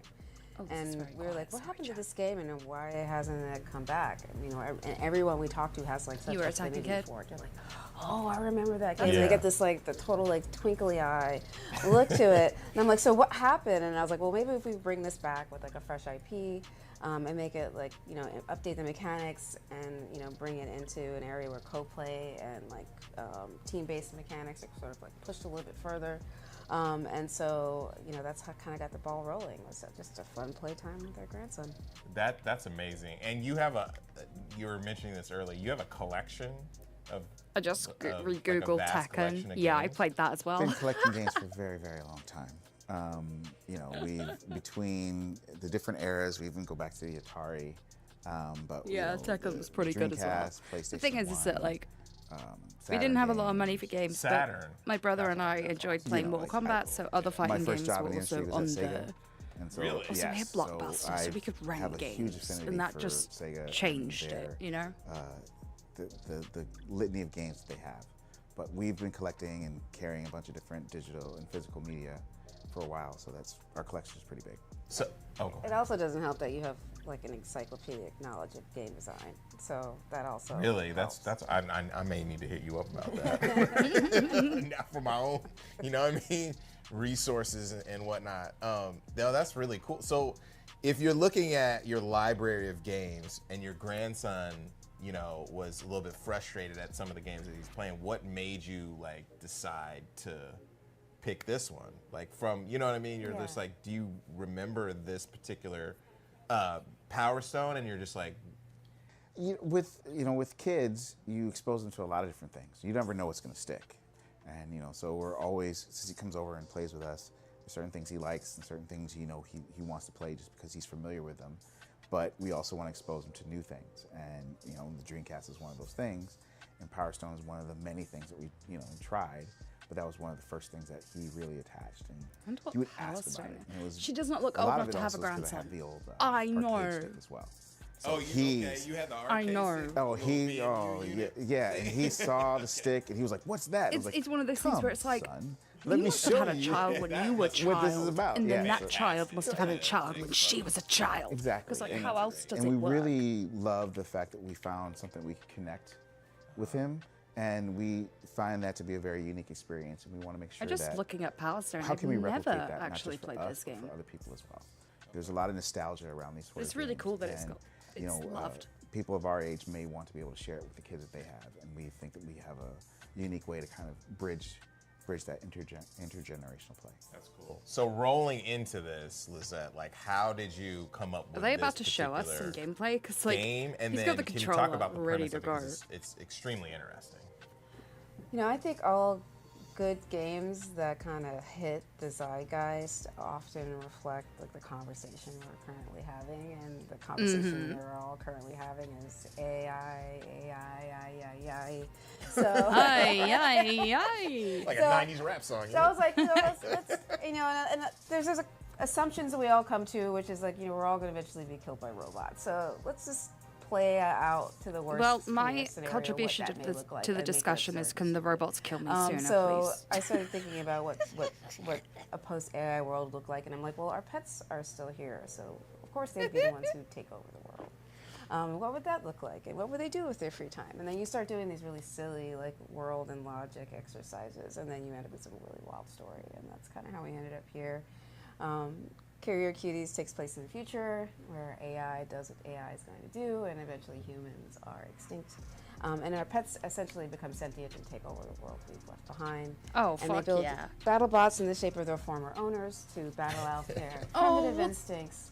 And That's sort of kind of the sad. premise behind the scene. So they died. So That's their kinda owners sad. straight up are gone. and then they're just like remembering their humans. Yes. Did the pet? I'd hate the pets if my didn't owner kill was them. AI gone. killed them. Yeah, killed. Because I'm like, this is so sad. I am the owner. AI killed them. Yeah. AI's gonna I do don't what ever they're want to be gone. So let's jump into it. We're gonna play. I And think then my cat I would think it would probably be have a really mental interesting breakdown to if just kind of go we over actually the left her character design, permanently, you know. the pet design, She's so and baby. then kind of your approach to art, you know, and that kind of thing. So I'm gonna try to play and talk at the same time. We'll see. Well, good luck. Okay, You need some okay. of that streamer energy to be able to do 2 in 1. Okay, so what's the character? So this particular character. This is essentially our boxer and our boxer. Oh, so that's- essentially, the boxer pet is piling his That's humic, something. Oh, as we this call is it. actually. And That's essentially, dope. they appear as humans at first, and as you sort of unlock super modes, their robot abilities reveal themselves to you. That's cool. So have you had The scoots. guys have I pet know. Nobody. There's 'Cause no the humans scoot- left to give him dewormer. There is That's no notorious. That's when humans you're like, left when you're to give like, him what the dewormer. hell are you It's doing, time for a son? bath. Yeah, it's you gotta handle that. You gotta handle that in pleasant ways. But you know, we really want to pull in the humor as much as we can of the characters that we have. You know, and you know, while this is still early, we want to be able to represent the humor. Well, the and anti-flea medication, character exactly. and the humanity. What of it if the fleas become so, sentient? very much Sorry. like the classic Power Stone game.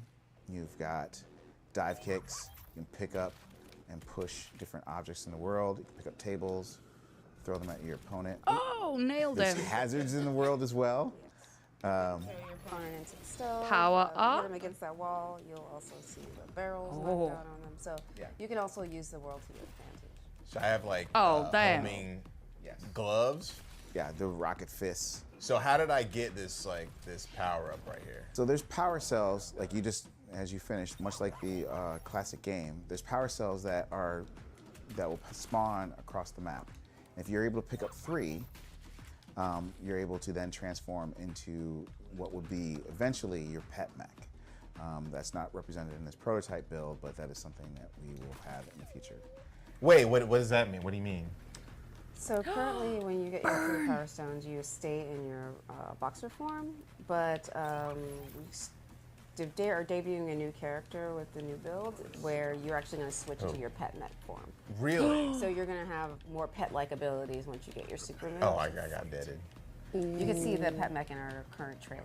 Oh, okay. Oh, that's right. Okay, that's awesome. Which we will debut, or we already have debuted. Please show I mean, it. you guys debuted it, so you'll be able to see it. Yeah. People who are on site at the next Sloppy wave will see oil. the actual Let's go. cat that I don't know why I called it Oh, sloppy. that was cool. So, talk a little bit about like the It just kind of looks so practical, viscous. Creation of the characters.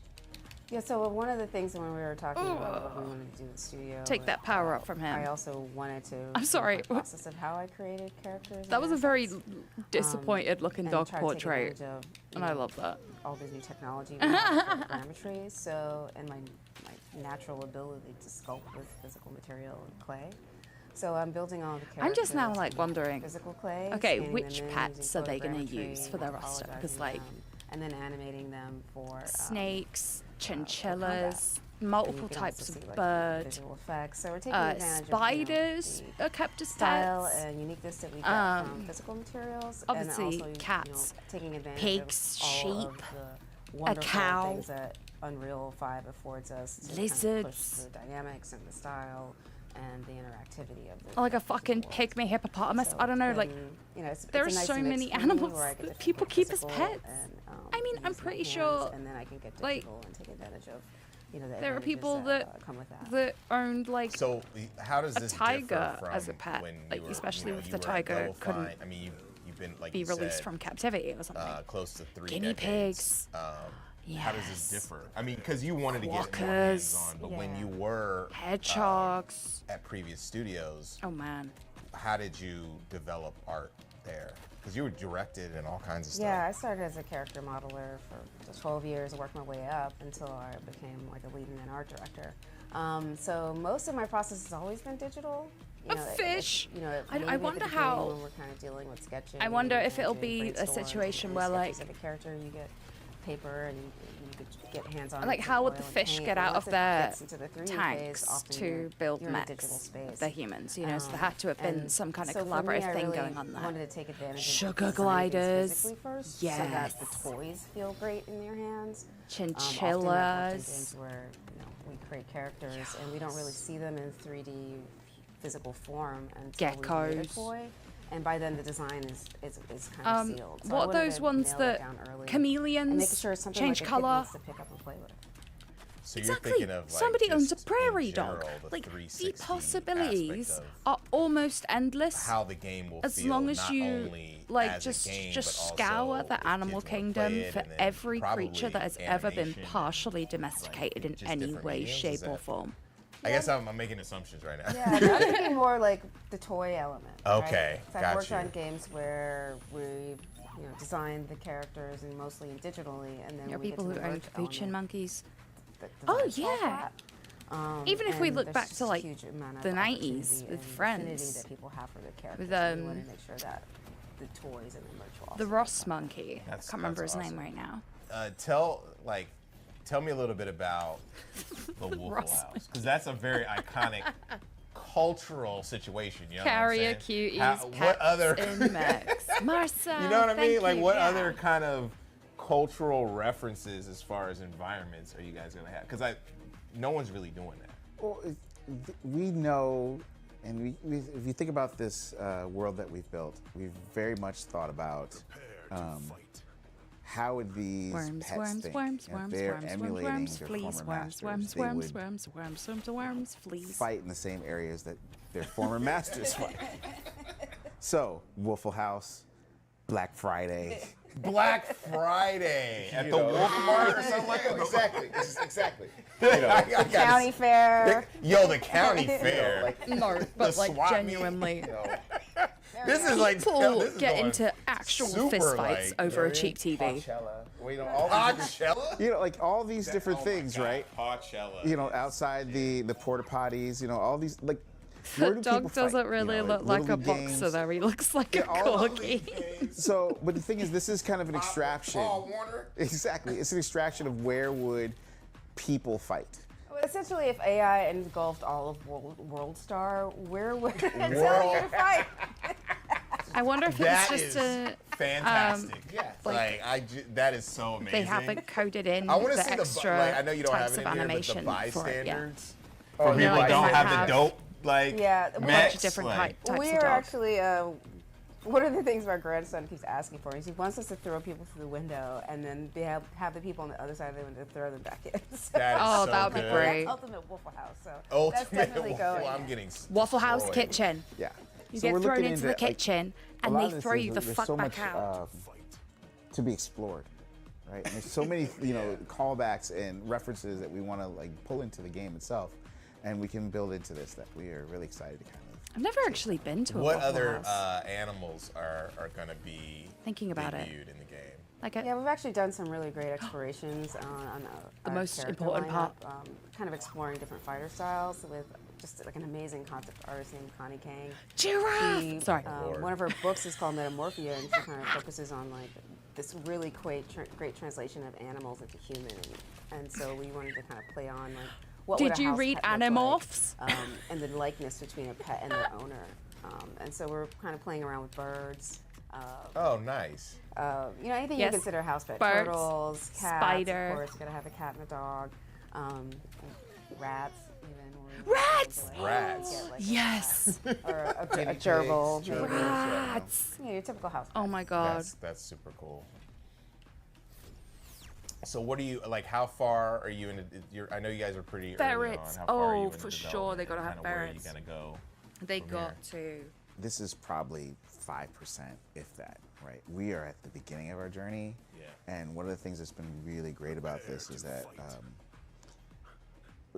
this is just even the start of our visual look, right? And there's still a lot of look development to Yeah, go I on. wonder There's if still a lot of they mechanics to made the integrate. dog a There's a lot of corgi different things I wanna initially, try and get into the game. I want to try and and push then somebody was this so like, that you know, the game dog is should be a very boxer, right? And they're like, approachable for that's the funniest shit I've ever heard. intergenerational play, so And you can play they'll with kids, eventually but I very much change think the of this as, like, cutscene play with your kids, to be a put your kids boxer in bed, dog. play with your friends, right? And when you're playing with your friends, you want a little Maybe. bit more depth. Or if I not, wanna put a lot I'm pretty more, sure enough people will emergent complain or about the fact that discoverable the mechanics corgi that doesn't can look be like a in here, boxer, that they will eventually to kind do of something push about the, it. The play space of it. You have games like Power Stone where whenever you get knocked down, you only lose one power cell. I'm thinking, what if we added a little bit more skill into it, where if you throw an object and it's kind of not targeted or automatically thrown at the person, but you're leading the person and you hit them at a particular distance, it might drop 2 power cells as opposed to 1, right? Trying to find ways to add a little bit more nuanced play so that you can discover new tactics to outplay your opponents. That's interesting. Like, I remember, I'm a big fan of Power Stone 2. Power Stone 2 felt less of a It's fighter. a little bug because the coming worlds from were inside too- the mic. everything I was know. moving I and know. That kind of thing. I heard but it'd be the whine interesting earlier, to see what you guys do with and the I thought it was my environments, fucking even cat extending and asking for attention because she sits there and just that's goes. awesome. One of the best things I think about Power Stone 1 or that sort of thing is we want to make sure that the game is focused on defeating the other team and working together with your partner to make that happen, right? I know, the she's a big character, baby. The arena itself is a character. She's We wanna such a make big sure baby. The arena kind of shines as well. Being able to kind of expand the play space, think of like being We able love to knock people kitties. through Oh my walls, god, as we talked about earlier, through the same. window, and then be able to fight in a partner, right? Oh my god. So there's a lot of places to take this game and to explore different mechanics and different. Phenomenal. Yeah, we Okay, really get out wanna of make here. sure the environment feels Get out of dynamic here. and that you can throw a character in front of a moving Pause sensor, ready. for example. It's kind of time a hazard. So we're kind of really looking at making the arena a character all its own, and that it adds a level of randomness that makes every match fun. Yeah. And the pets aren't going to get hurt. Of course, that's why they're in the box. Okay, That's not your pet. Yeah. Like- Yeah, 'cause I was they're gonna about be to totally say, fine I mean, throwing at it in all front of a times subway, you in can't- all no, no, no, no, no. situations. You can pet the pet Nothing next, to worry but they're about. box. Yeah, okay. How So long's where left can we on find this? out more about Carrier Cuties, Cornerstone? 5 minutes. You can. Okay, we're find gonna our make Steam it in page, time for Carrier the Cuties, Pets and thingy, Mechs, but we also the have one. the thing one. site that you can go to. It's really easy. Sony State of Play. Int Studio. Start page, and you'll be able to look out, find more about our Discord, and be able to join, be able to wish list, and even see more updates that are coming. And you could follow us on socials at Seastone Studio. Seastone Int Studio. Seastone Int. I was like, you hear me? I hesitated. Like Seastone. Seastone Int Studio, and that's on all platforms. Awesome. Thank you guys for coming through and allowing us to play your game. And congrats on everything. I mean, jumping in feet first to make a game in a studio is not easy. Thank you for having us. It is not for the weak. No, not at all. All right. On to the next segment, too. This was awesome. Thank you, guys. Thank you. Thank you. God, I need to pee so badly.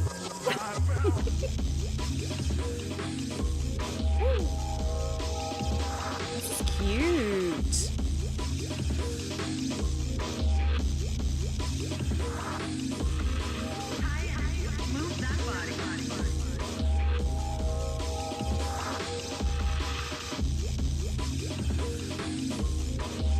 Hold on, y'all niggas playing with me, man.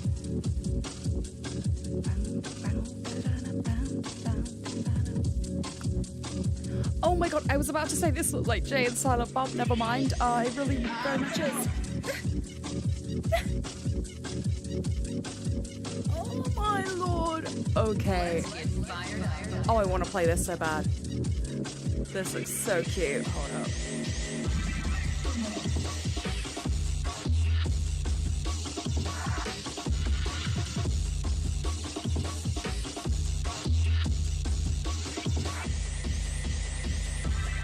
Oh, that's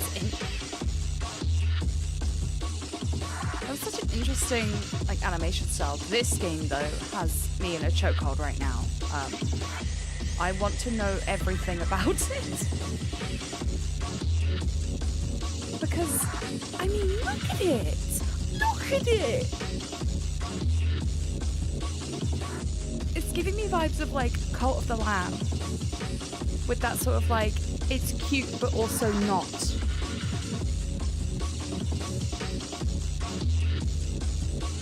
chat. We're getting close to the end of the showcase now. The Sony State of Play starts in about 10 minutes. And I want to know what predictions you have. What do you want to see? What do you know will never come again? Bloodborne. Sweet. Excited for all of them, but like, what was your favorite? I think my standout would have to be Jay and Silent Bob. I mean, I'm a longtime Jay and Silent Bob fan, so just that nostalgia alone was enough to get me pumped up and excited, for sure.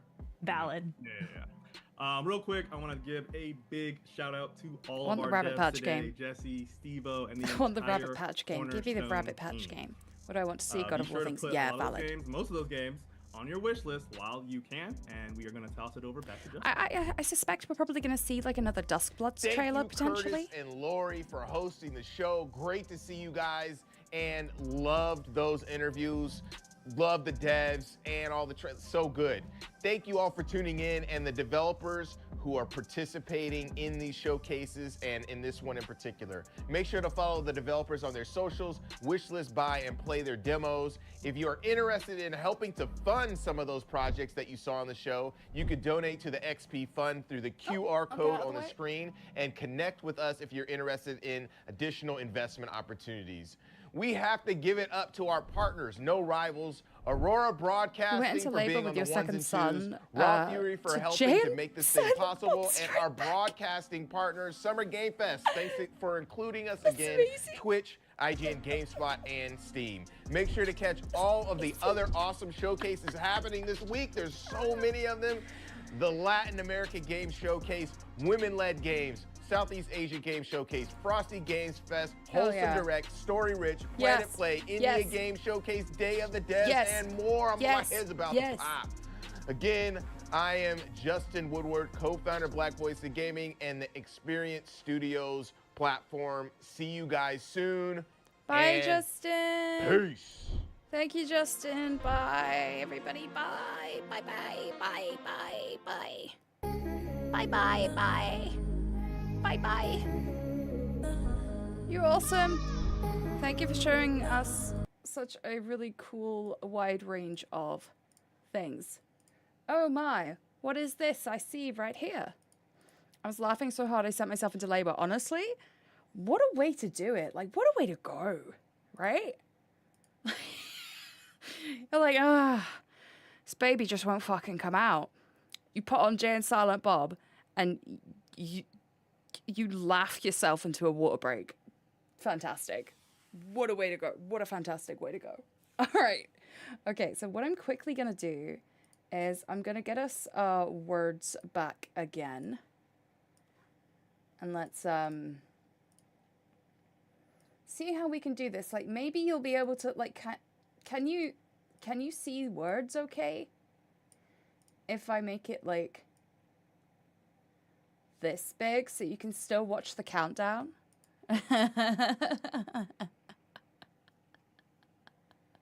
And then I could just go like, be right back. Wow. Okay. All right. I'm going to pop the, I'll put words on, I'll put some music on, and I will also force run the ads a bit earlier.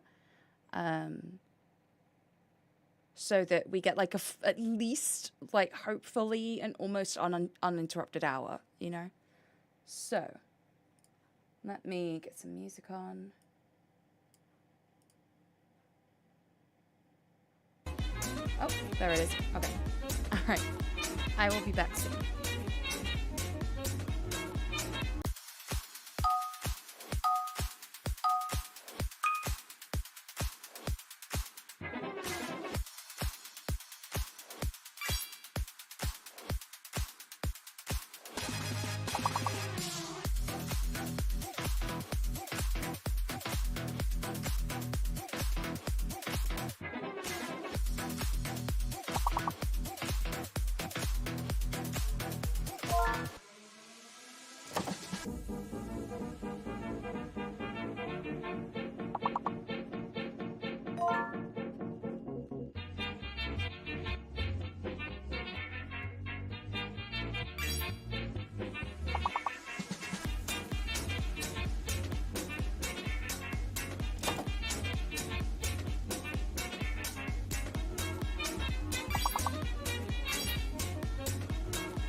Flirt. Sorry. Ooh,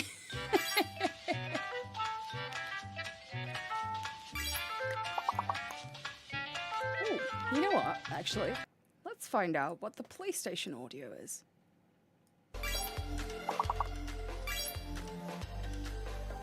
Okay, alright, you know what? This is alright.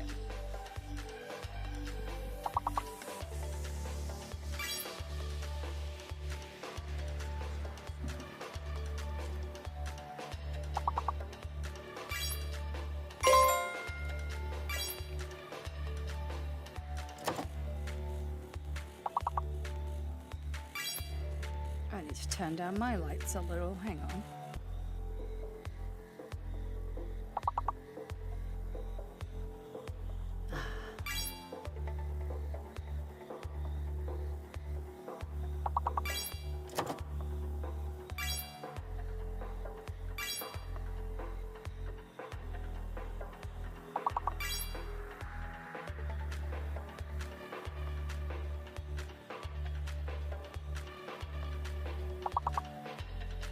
Filthy lucre, even.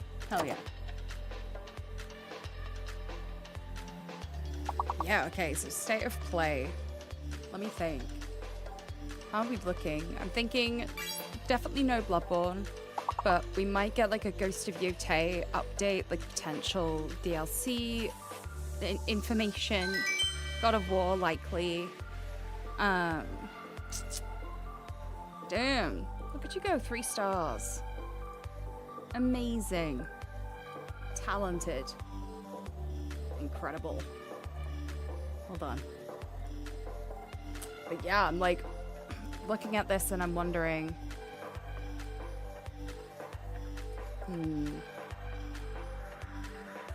I don't think we'd get like Ratchet and Clank things. Both hot and smart. Yes, you are. Every single person watching right now is hot and smart. And that makes them really cool. Oh, I should turn off the BRB. That would help. I'm right here. Let's see. I will remove you, chat, for a little bit, just because I don't really know. I don't want to get into the way of too much. Like, I'm actually gonna adjust myself slightly as well. Away I go. Gone forever. Farewell. No, I think I'll sit like here. This should be not too in the way. I think we'll be good.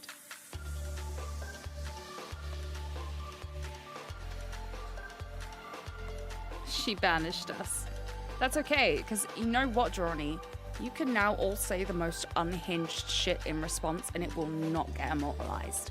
So if there's like a really hot femboy protagonist, you can all just...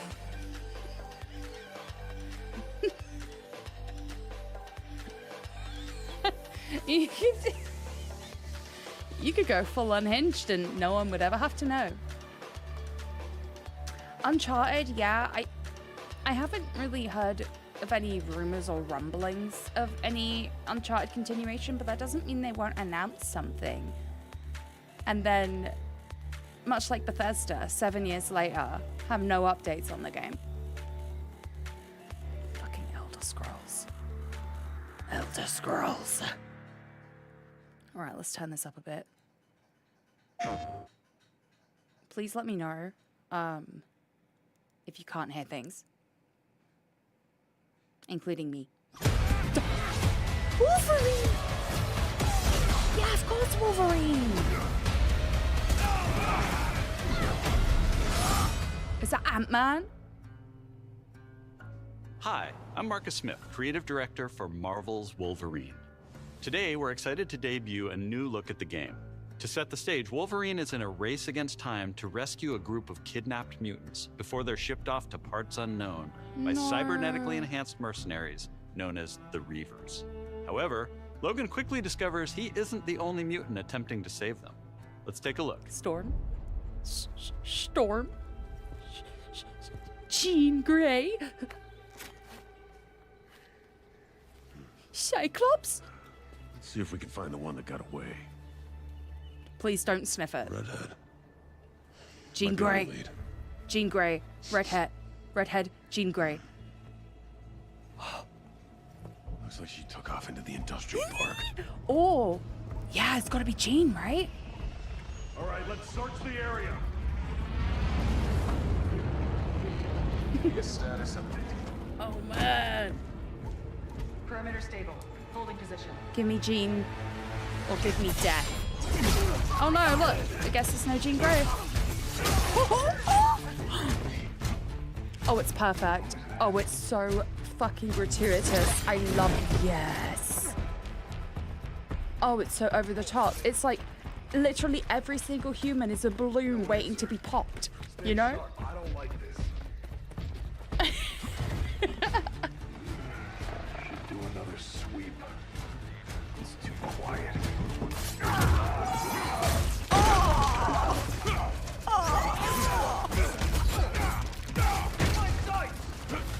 I know, I need my storm as well. I need a storm revival. Oh. Just do a little barrel roll. You'll clean off.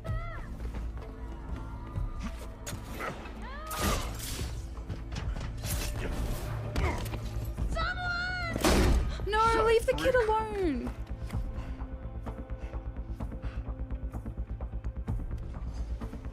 Ship's casting off. Not today, Bob. Yes, not today. Oh, lol, oopsie. You fell over. Is that Deborah Wilson? Up there! Sorry. We need backup now! Is that Deborah Wilson?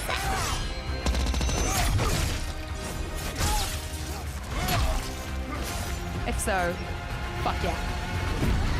Oh, what happened? Oh, hello, G. She looks exactly like Jessie from Control, and I think that's might potentially be all white redhead women look the same thing, but There you are, Red. oh my god, are they gonna do like the love thing? Like the Don't worry. please love me, JK You're not endless. going anywhere. Everyone shoot! Oh, hell yeah. Yes, and just watching Jean kick ass in the background. Son of a bitch! Love that. I'm sorry, did you call Wolfie the son of a bitch? When you're the one rounding up little fucking children and taking them off to camps? You fucking prick. Sorry, I'm gonna be...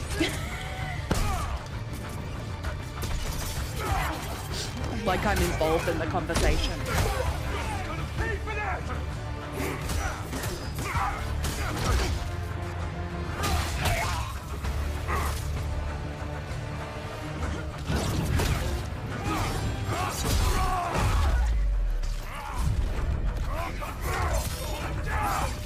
He's gone feral. Yes, he has.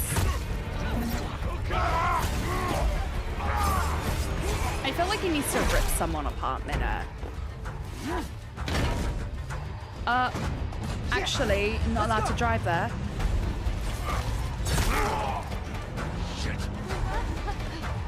It is Deborah Wilson. Sorry. Ain't no way. Ghost Rider's fucking bike. You can see his abilities actually mend his back shut. It's such an incredible attention to detail, you know?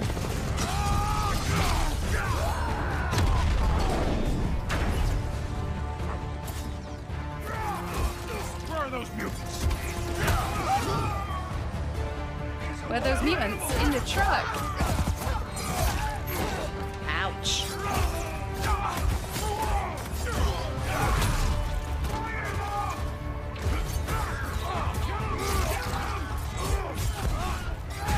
Get out of my way! He really did get out of the way. How nice. Uh-oh. That would have taken some healing, eh? Fucking crushed femur. Oh, he's a thick lad. Gotta dodge the red attack, then you can parry the yellow or something. No. No, Logan. Oh. Logan, start healing. Oh. That was cool. That looked awesome. Because of course he has a heal mechanic. It's Logan. Oh.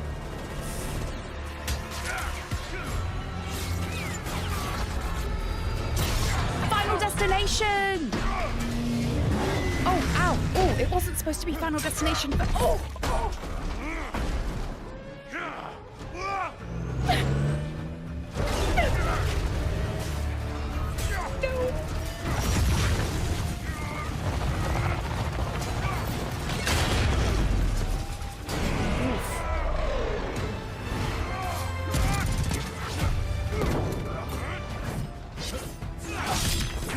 He's hoping for the redhead.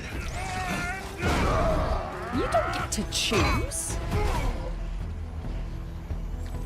Also, can we? Oh my god, that looks so fucking cool. But yeah, can we? Get you guys out of Can we here. talk about how this is the most iconic Wolverine suit?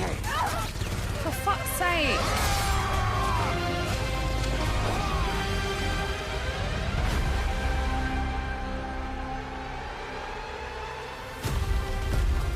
This looks incredible. Oh. And he's hairy. Sorry.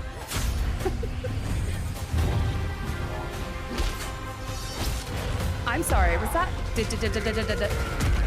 No, that was a double. Some folks can't wait to die.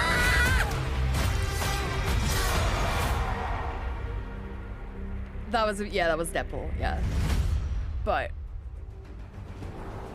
oh, that looks so We good. hope you enjoyed that new look at Marvel's Wolverine. That looks This so is a good. single-player action-adventure game featuring a focused, story-driven experience that will send Logan on a perilous journey across That the wasn't globe, Deadpool? where more than No, innocent wait a mutant minute. lives That are looked at like stake. bulls. In this game, mutants live in hiding, fearful of those who would hunt them down, Huh. while most of the world doesn't even know they exist. As you saw, you'll encounter iconic Hand. Marvel characters Oh my god, like right. Jean Grey, The Hand are involved in this, aren't they? and Sabretooth. Some folks can't wait Oh to my die. god. We also showed you a glimpse of the and brutal combat you'll experience in Marvel's Wolverine. Cam, It's you've fast, only missed fluid, and visceral Marvel's in the way that Wolverine so only far. Logan can deliver.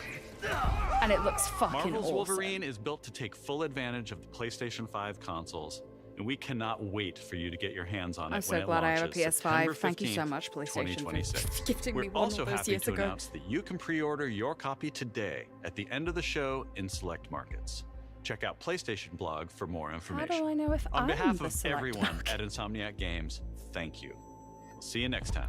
I also just want to note how devastating the Wolverine leak was previously, and I utterly refused to look up any information on it because I wasn't going to do that to Hello the devs. and welcome to State of Play. I wanted to start by thanking Marcus and the whole team at Insomniac for that extended look at Marvel's Wolverine. We've got a ton more to share with news and updates from both PlayStation studios and third-party studios from around the globe. Let's get right to it with the latest from our friends at Arc System Works, XDev, and Marvel Games. Oh.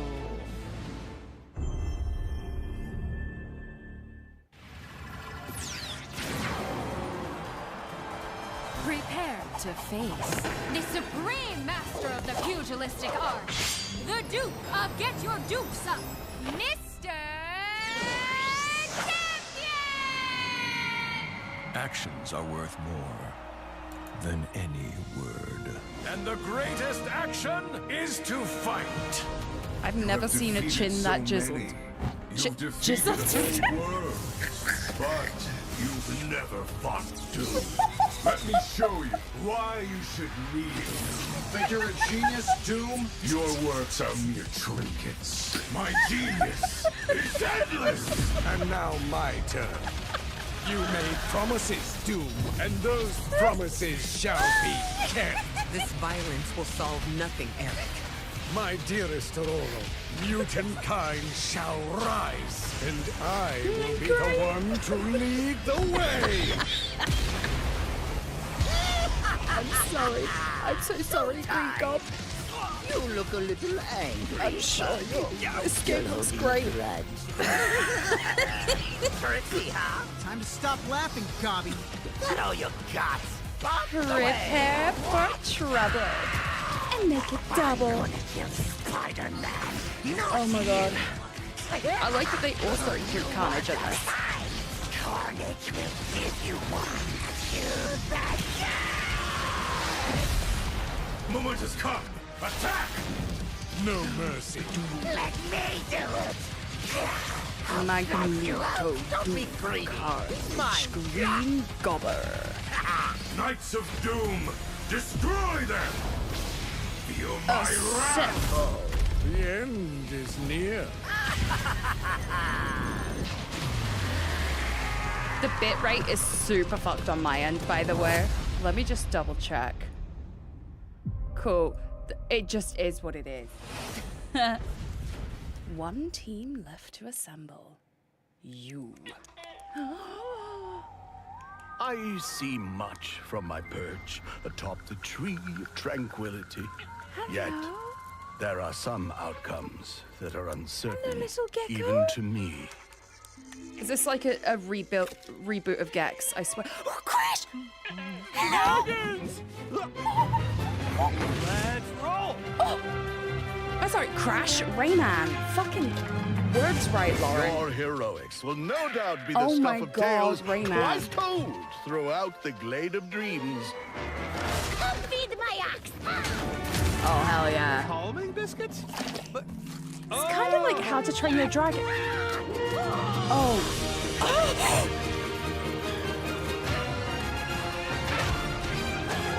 It's How to Train Your Dragon.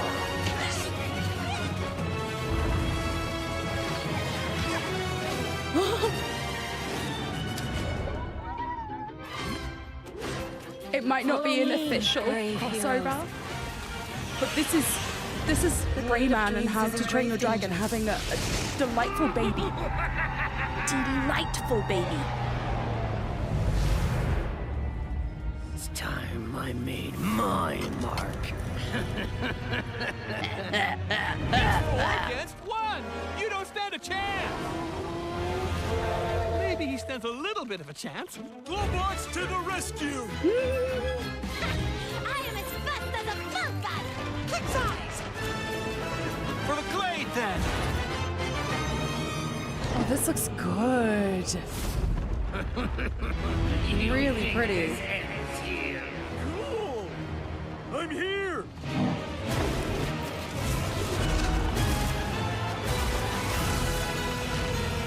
Are you ready for our game, Rayman? Rayman Legends retold? Oh, damn. Sony's gonna probably get a lot of money out of me this year. I hit the click button, Cam, so no matter what. Hey, Dave the Diver. All right there, Dave the Diver. Dave the Diver 2, Diving Boogaloo. Let's get it poppin', I'm looking.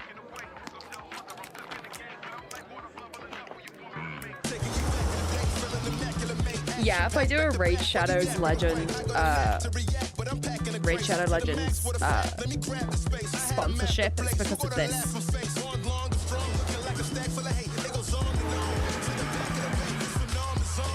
Dave the Diver fucking prequel? Actually interesting. Did I say? We're gonna learn more about Bancho, like actually. Oh my god, it's like Bancho cooking mama.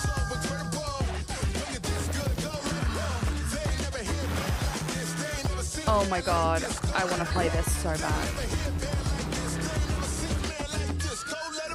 Oh. Bancho the chef, fuck yes. That is so cool. Are you yes? I'm already happy. Like, this state of play can't, like, it doesn't need to be saved for me. I am so happy as it is. Like, I need no more.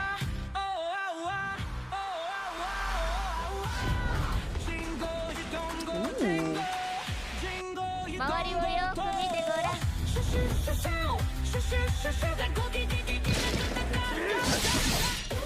Oh, I like the music.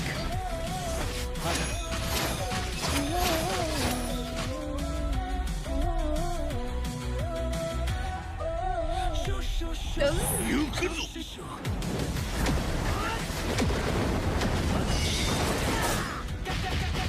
Oh, it's very hack and slash. Is Dave the Diver related to Scuba Steve? Legit question. I don't know.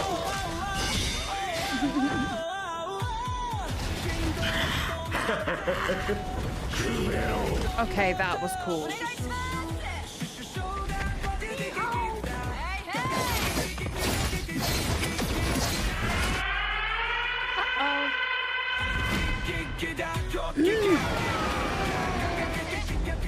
That's a big lad.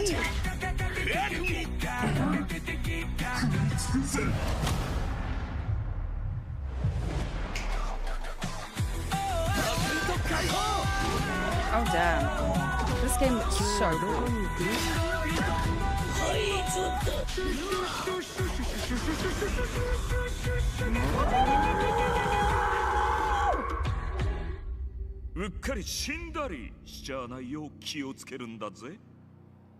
Well, what if I want to go and die on you? Hi everyone! お久しぶりです。安心の中村郁美です。Did you miss me? I missed you! と言っても多分私のことを知らないし忘れてる人もいるかもしれないんですけど、そうだな。見てね、お姉さんです。今日皆さんにお届けしたのは妖怪ハンターアクションゲームケムリです。舞台はケムリシティ。この世とあの世が混ざってるカオスな街。アジアをベースにいろんなカルチャーが入り混じってます。煙あるところに妖怪があるということがありまして、それを妖怪ハンターが見つけ出します。そこで使うのが妖怪ハンターだけが使えるフォックスウィンドウ、狐の窓です。この窓を介してパラノーマル現象や妖怪を見つけ出して、で可視化してそこに妖怪をハントする。しかし妖怪をただただ集めるわけではありません。私たちのゲームでは妖怪と契約をしなければなりません。頂上をまとい未知を狩る。あなた自身に憑依してもらいます。そして憑依した妖怪のパワーを使って憑依アパレルというかっこいいアパレルをまとってスーパーパワーでもっと強い妖怪に挑んでこの世界の謎に近づいていく。ハンターは種類が3つありまして、1つはハンターになります。もう一つは弓ハンター、次はシャーマン。It was just the first thing that came to mind, like abilities tied to outfits, sort of thing. 妖怪ハンターとして一緒にこのケムリシティで煙って遊んでいただければ嬉しいです。But this looks so cool. 私たちはカオスをお届けして笑いをお届けしたいと思って煙を作ってます。あの世に最も近い都市ケムリシティへようこそと言いたいところですが、煙はまだまだ開発中です。情報いっぱい落としていきますので、とにかく煙の世界をこれから楽しんでください。Thank you so much for hanging out, Dr. Jekyll. 煙っていこう。シュシュシュ。Say goodbye, chat. Be nice about it. カカカカカカ。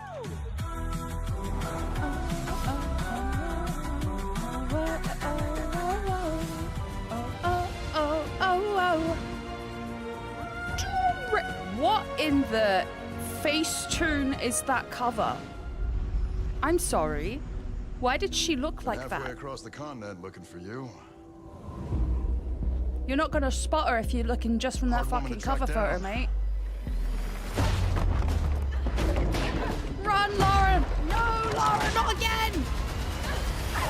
No! Well, you found me.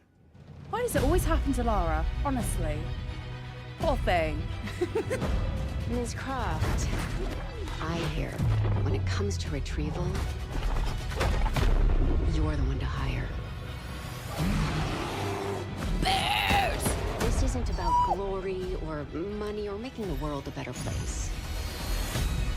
This is a puzzle, buried in centuries of silence.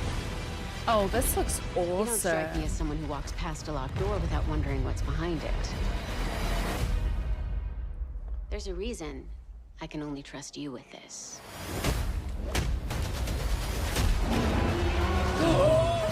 Yes! Oh! It's got every stereotype of a Lara Croft game in it, and I want it.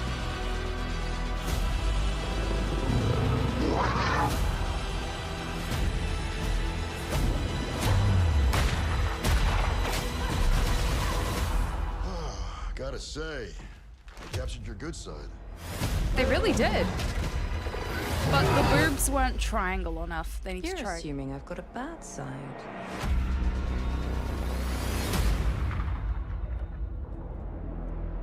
Damn, 2027 is gonna be stacked.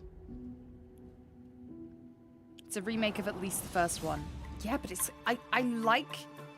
It's been so long since the first game that it actually works. Too. So, what was your favorite from today? Fucking dinosaurs again. The Allosaur. Ain't no way. They doing a Jurassic UK. What did you like about it? He's big and loud. Rawr.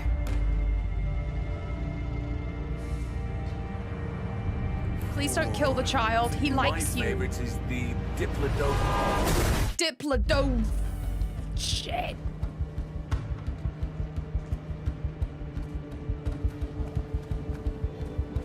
Oh no, that poor kid. Oh. They're here. Oh no, oh no, it's gonna be like, if I can do this. It's gonna be like Alien Isolation, but with dinosaurs, isn't it? You need to keep moving. Oh no, oh no. You have no other choice. Oh, this is a horror game. I don't even care. This is a horror game. There ain't no way. There's always a choice.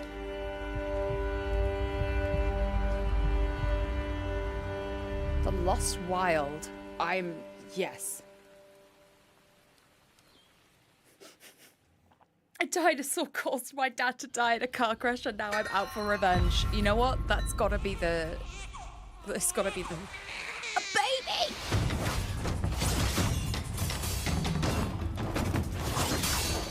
Oh my god. You're not supposed to fucking shake the baby. You're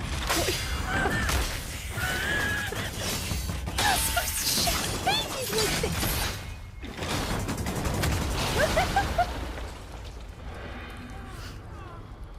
Turns out he's fine, but a lesser child's neck would have fucking broken.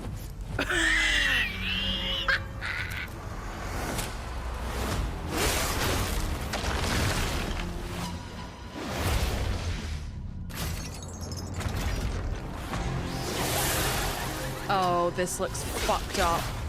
And therefore I'm probably going to play it. Phantom Blade Zero.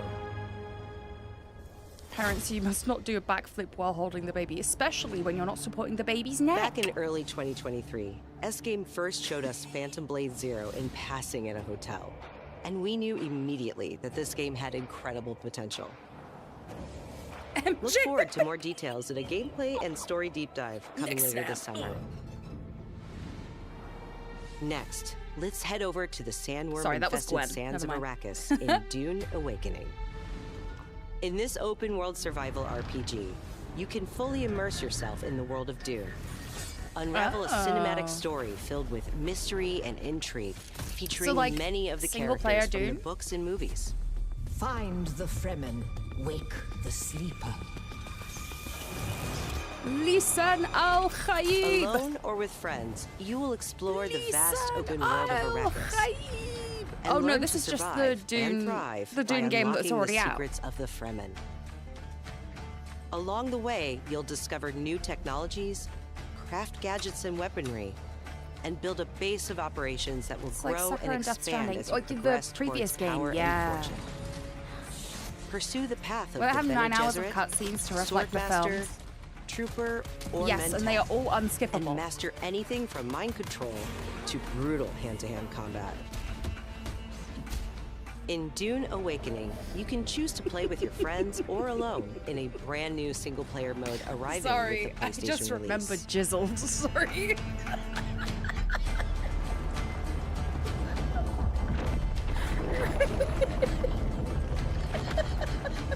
Dune Awakening arrives on PS5 on September 22nd. Pre-orders start today. The fan-favorite PS2 classic Dynasty Warriors 3 is getting remastered for PS5. There, Dynasty Warriors 3, I remember you Dynasty from Warriors before. 3 Complete Edition Remastered is a modern revival of the 2001 game that established the foundation of the series. Players can become one of over 40 officers and experience intense I'm just very 1 versus excited about the 1,000 introduction of the skirmishes Olivants. across vast battlefields. And joining the battle is Zoan, the protagonist from Dynasty Warriors Origins. The Oliphaunts from Lord of the Rings. Dynasty Warriors 3 Complete Edition Remastered launches later this year. Pre-orders start today. Those ain't just elephants, those are Oliphaunts. From the award-winning studio behind the Ori series comes a bold new vision for action RPGs. No Rest for the Wicked is a brutal Souls-like built around skill, consequence, and precision combat. Step into a living hand-painted world you can explore alone or share with friends in your own persistent realm. A world that evolves even when you're offline. The highly anticipated full 1.0 release expands everything. How does it evolve and how does your time off the game impact the world? Can you not take too long away from it? And hundreds of hours of content, including endgame, all with full crossplay and cross-save. Crossplay and cross-save is really nice. No Rest for the Wicked launches on PS5 this October and is available to wishlist now. I heard about this game for so long. Up next, I didn't realize it was check in with coming out so Capcom soon. for an update on Onimusha: Way of the Sword. Onimusha! Does it matter? A beast isn't Oh, quiche, absolutely. Like, they're here to make us all cry every you'd time. see the appeal, Musashi. Don't worry, it was just a little ghost.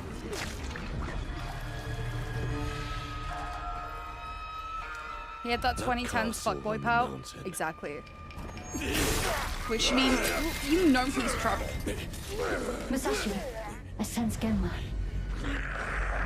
Prepare yourself. No ordinary Genma can move like that. I doubt this area was designed to welcome visitors. The castle's owner must be terribly cautious. Cautious or a fucking creep?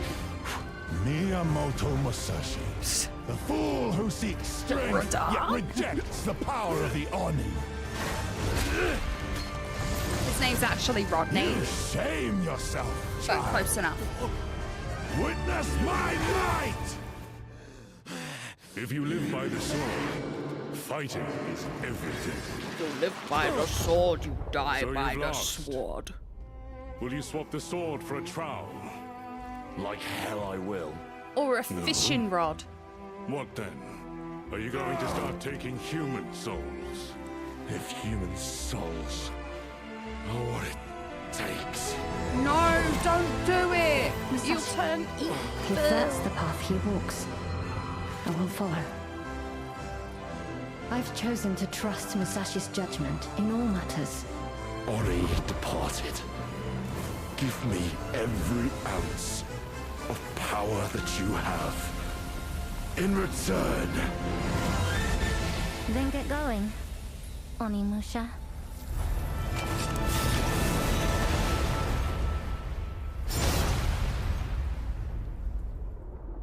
Musashi, more like Moo Daddy.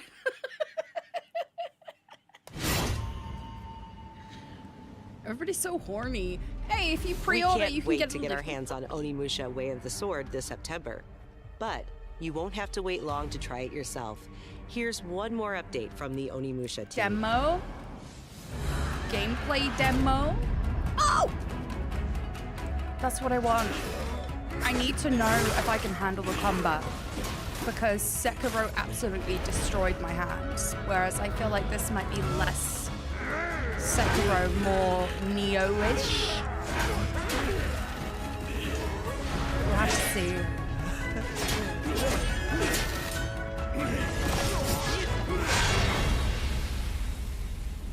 Lauren, we must extend the stream right now to do the demo. Oh my lord. Why did he look like that?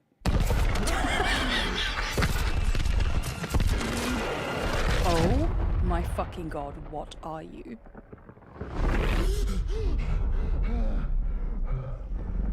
Oh no, this is not horny. Nope, nope, nope, very much not. Is this fucking Silent Hill? It's the new Silent Hill game. The British Silent Hill in the British place. with the British man. Or maybe it's Scottish. Who's there? I don't know. Are you there? I'm so ready for British Silent Hill. Please. Cat apart there, mate. Where did you go, Simon? Yes, Simon. Where'd you go, Simon? Where you been, Simon? It doesn't feel right. No, don't, does it? It don't feel right, does it, Simon? And why is that, do you think, Simon? Sorry, Thing is, I've played through one Silent Hill game, and now I am so intrigued by the whole thing. I'm sorry, Zoe? It's not really Zoe. What are you doing here?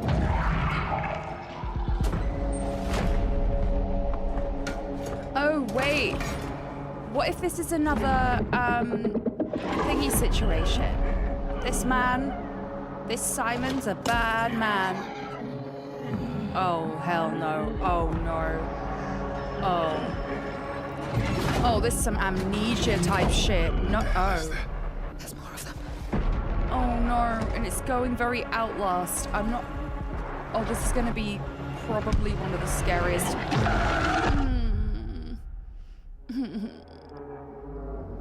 I'm so sorry.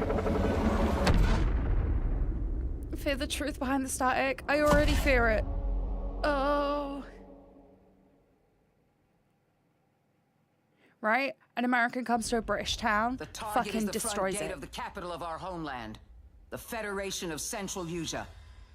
We will storm from Like the we sea brought- and take the capital back It's from like our enemy. it's like when they brought fucking cane next one. toads to Australia, The just one whose absolutely rear we'll have to decimated. cover? The people left behind back on the continent need something to hold on to. Some sort of symbol that Is this inspires War hope. Thunder? We will Like, be in visual range of the land battleship soon. you sunk my battleship! Enemy artillery intensifying. Damn it. Where's Wings when you actually need him? All units return to base. Where are you going, Copter? Cover Tasha, Rex. New Top Gear video game. That's where the Wings of Thief comes in. The legendary Did I say savior. Top Gear? I meant Top Gun. Dee Dee wants the legendary savior to get as much publicity as possible. The more exposure, the better. Top Gear's something else entirely. We're gonna be wiped out. All aircraft, pull out. Sorry, Rex. You stay put, Joker One. Above you flies the Wings of Thieves. No harm will come to you. Well, except for that harm. Hands to the sky, everyone. Hope is within reach. The Terminus fingers. What, the imposter? Sharing information isn't always about Interesting. telling people the truth. Hope's all we can offer, right, Joker One? It's an ambush. Shadows. Just as planned. We take Land the bait and battleship. Wings took it. We'll find Yeah, out. it's just a tank, isn't Would it? you please? Green flight, defensive maneuver. We've got a leak. Is it time to run, Ray? Hang on. There's a leak on the land Joker One, battleship? down's an enemy. You never ran away, did you? Here we go, Rex. Come on, Ray. Let's go, Rex. These skies belong to you, Rex. Go Rex. take what's yours. No, Rex. Ace Combat, you were right. Orbital is a new Ace Combat. Yeah, it's definitely not my kind of game. Mainly because watching real wars is devastating enough, let alone taking part in fake ones. エースコンバット8 Wings of Steel の発売日は2026年10月2日、アーリーアクセスは9月29日になります。今回の映像では皆さんがエースコンバット8で直面する出来事を一つ一つのカットに意味を持たせて約2分にギュッと詰め込んでいます。自由自在に空を飛び、ドッグファイトの興奮を味わいながらドラマティックな英雄体験ができる。 I just can't take war games seriously unless they actually reflect on the impact of war on regular people. You know what I mean? こちらの映像をご覧ください。 Yeah, my head also hurts a little bit from watching the trailer, so I might just not be able to do it. Ace Combat Zero: The Balkan War. エースコンバット8 Wings of Steel にはダウンロード版はフプレイオーダー特典として Oh, it パ comes ッケー with ジ a 版には port of 早 that. 期 All 購 right, I 入 was 特典 like, として are we doing エ two ース in コン one? バット But ゼロザ・ベルカンウォーの移植版が付くこと that's になり nice. まし If you're an Ace たぜひ Combat 8と fan. 世界を同じくするストレンジリアルの世界をもっと深く楽しんでください。お知らせした通り発売まではあと少しです。出撃の準備を整えてお待ちください。ありがとうございました。 No, thank you. Yeah, got your fists ready.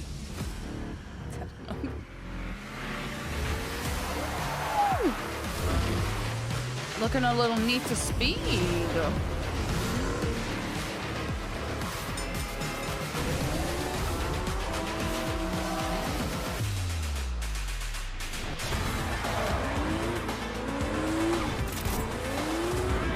This might actually be Need for Speed.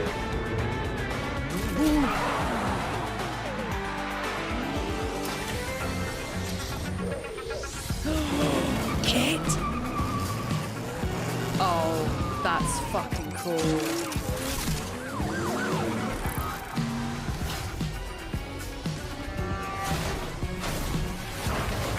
Okay, it might be a Burnout. It might be a Need for Speed. But oh my god! This is so cool. This is so cool. What? Okay, what in the licensed fuck is happening? I'm sorry. Huh? What is happening? And cut. Great take. Think we got it. Yep. It's a stunt game? Oh my... Oh my god, it's a stunt driver game. And that's how they get all the fucking licensed tie-ins, because it's based on Hollywood. Oh.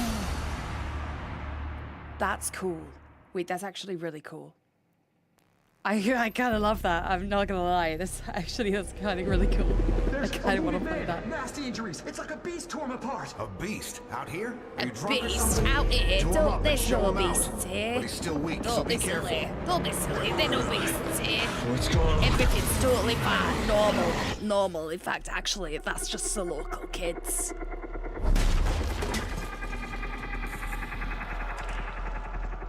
Hello, horror game. Oh, come on, really? Outlast?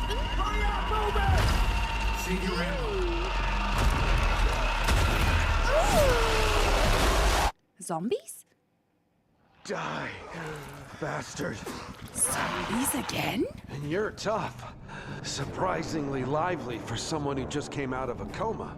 If you want to survive. Listen, my name is Rick gotta Grimes, hustle. okay? And I have a wife to find and a child to save. Okay, that's cool, that's fine, that's normal. Oh yeah, the zombie, you can think.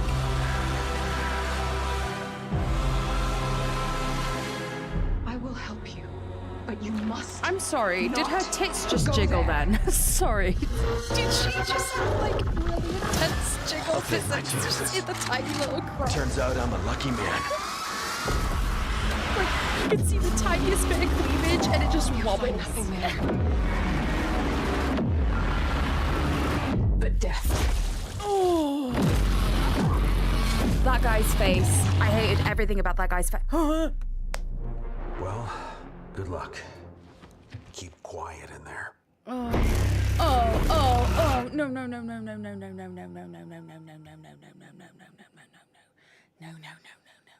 No.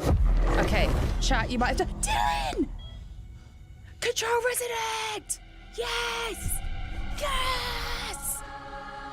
It's the one thing I wanted to see more of. One thing I want to see more Something of. is I'm gonna play coming. the shit out of this game. I have to go. It felt like an earthquake. I said earlier in the stream that no matter what happens, I'm buying this game because I But want it was Remedy just to a have a chance paperclip. of making an Alan Wake 3. Falling off a desk. The tiniest tremor before the main event. Hi, Jesse. Jesse. I know I love what Remedy. they put you I through. fucking adore Remedy. I You also never really want to had a play through the chance. Quantum Break games. Quantum Break game.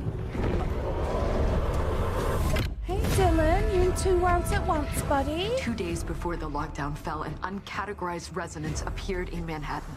As things stand right now, Dylan, you're our only shot at survival.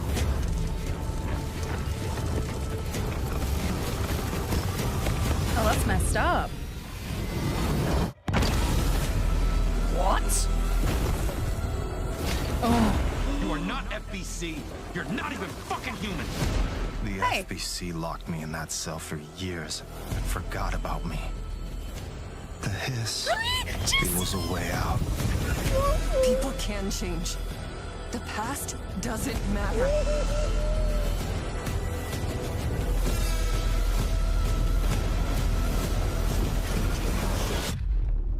I'm so How are ready. you today? I'm so ready for this. Yes, September. September. Do you remember the 24th day of September? Yes, darling! We're gonna have a lot of fun together. Yes, we are.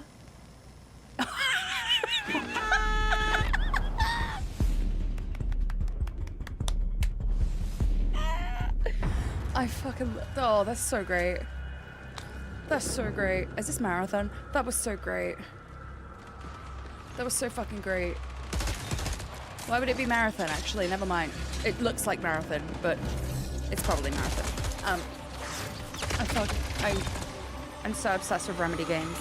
I played so few of them. I played Alan Wake 1, Alan Wake's American Nightmare, Alan Wake 2, Control, and I'm fucking obsessed. Canvas, blank and vast. So yeah, actually speaking, I'm not massively interested in Marathon, but of the other Remedy verse games, what would you like me to stream? Yeah, by the way, June 9th, I might actually jump on the Destiny servers. Get out to Lesto and try and break it one last time.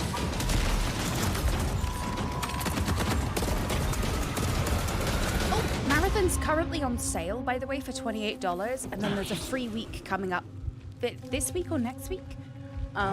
So if you want to give this a try, you can. See. And then it's also $28.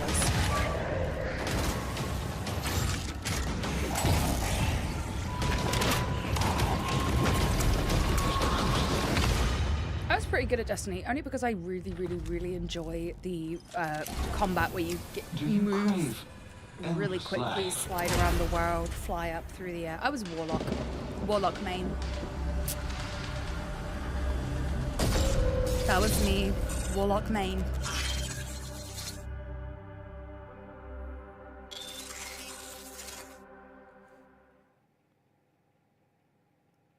But like Warlock was obviously like objectively the best as well. The dangerous and cutthroat world of Marathon expands today with its second season, Nightfall.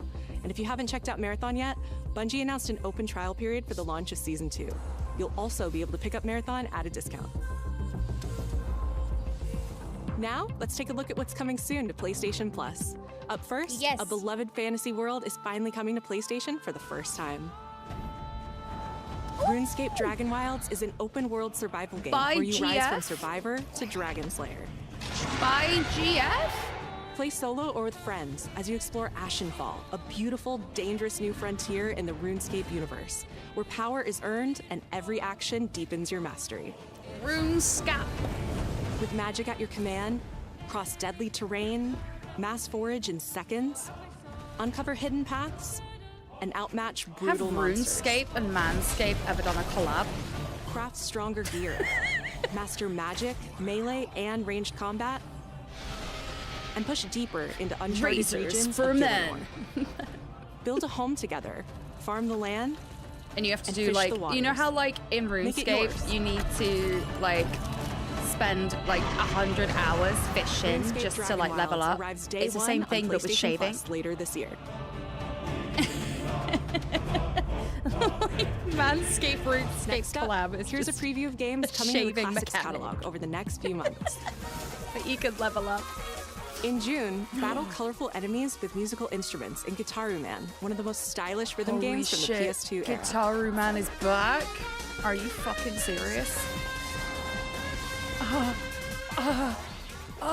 They're bringing it back. They're letting us play it.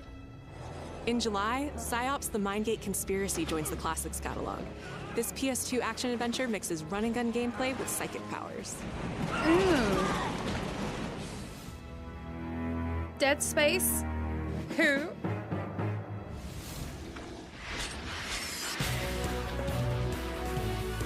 And finally, Onimusha Dawn of Dreams, a Capcom classic from 2006, launches later this year in August.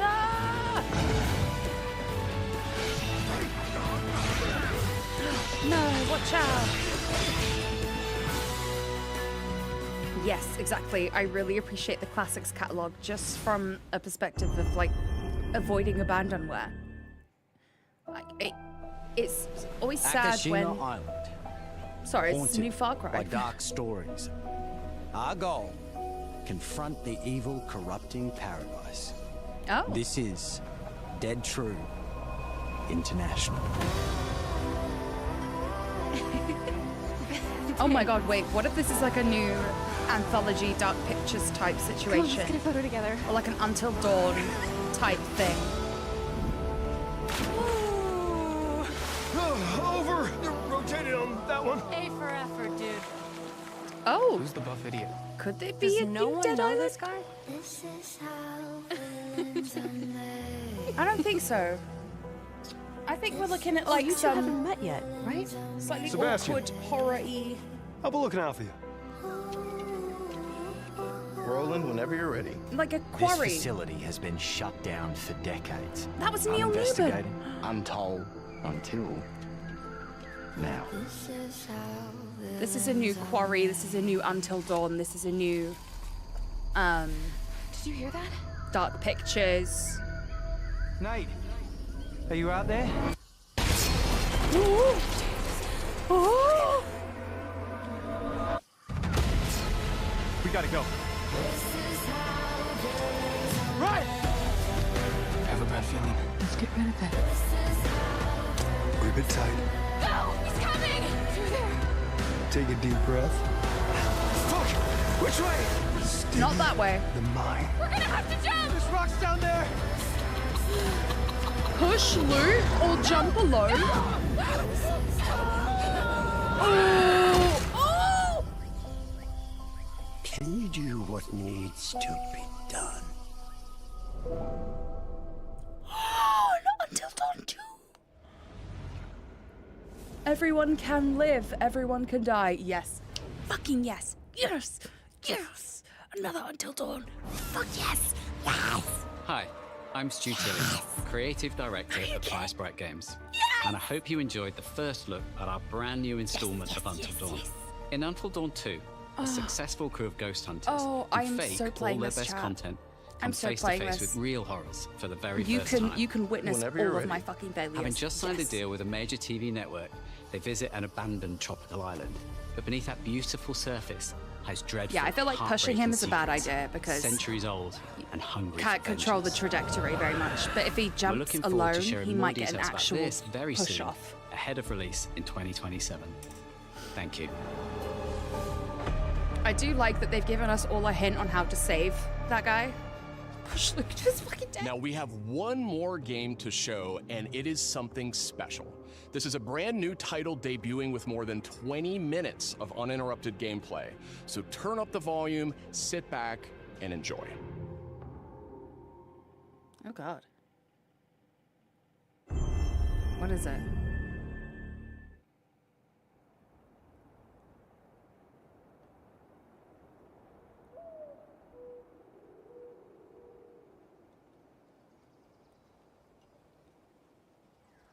Show us something.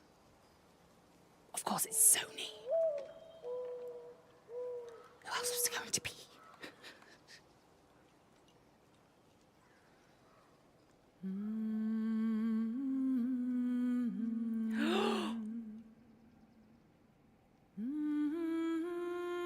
Why is this familiar to me?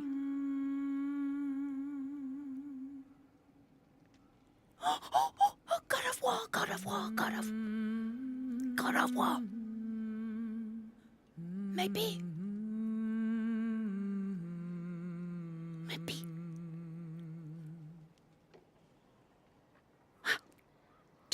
Show us. Show us. God of War. Find your way home. You are free.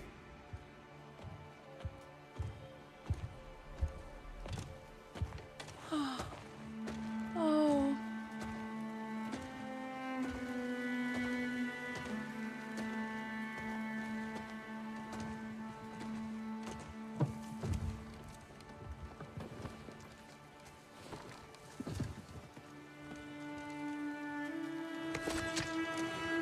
Rest in peace, wife. I mean, look how tiny Atreus is. Like how so fucking small this little baby is. Look at his tiny little baby face and baby existence. Look how small he is. Oh.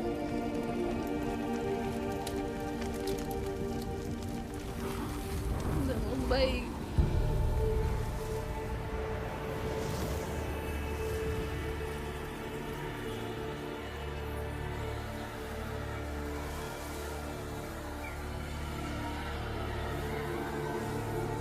The afterlife? Oh yeah, for sure. I mean, there's Valhalla for a reason.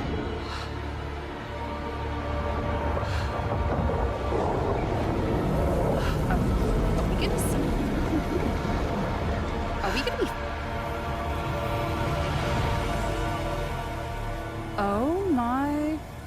Oh my god. Oh my god. A Fae game? Also, is this thingy from? Looks like oh my god, it is her. She plays Karen in Deadpool. Deborah Ann Wall. This is Deborah Ann Wall. I fucking knew it. I fucking knew it.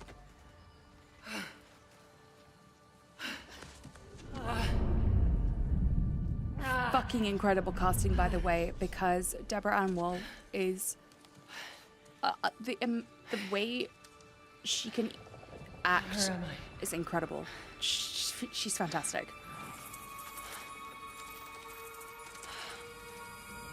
Mama boy. She played Faye in the other games. Yeah, but I'd mostly forgotten about that. Oh, ooh, don't pull things out of your hand, ma'am. Hello. Hi. New best friend? New best friend? Oh, baby. You know where I am?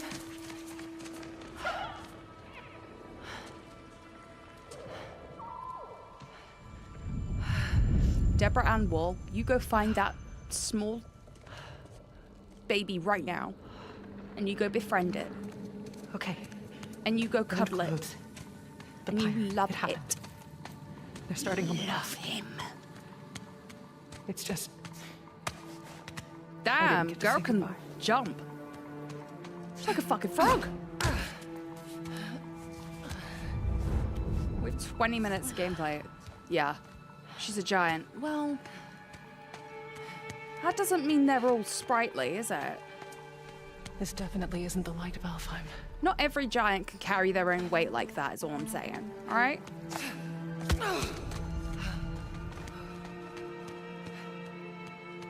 Atreus doesn't get it from his dad. No, that's true, actually. It's very true. Or should I say, Loki?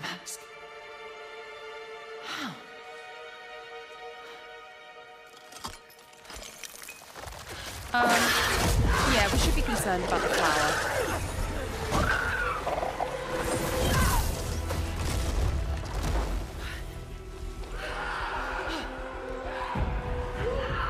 Yes. Yes, Deborah, fuck him up. Oh, come on.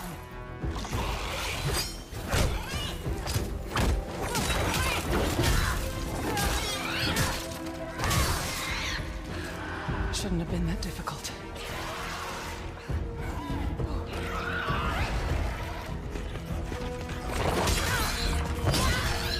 Oh, hell yeah.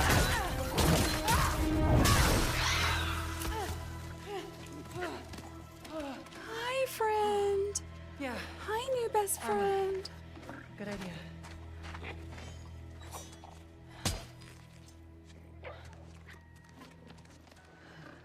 thought she was about to sit on him then. Just like ride his back or something.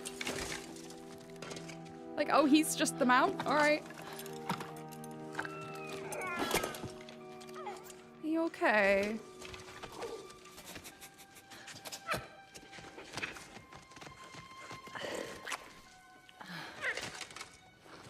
Hell yeah, armor time. Greaves, don't forget them. Now, how about a way out? I love him so much. I was gonna say, was he like wanting to eat the sword? Thank you for revealing the way, little friend. Oh, watch out, watch out.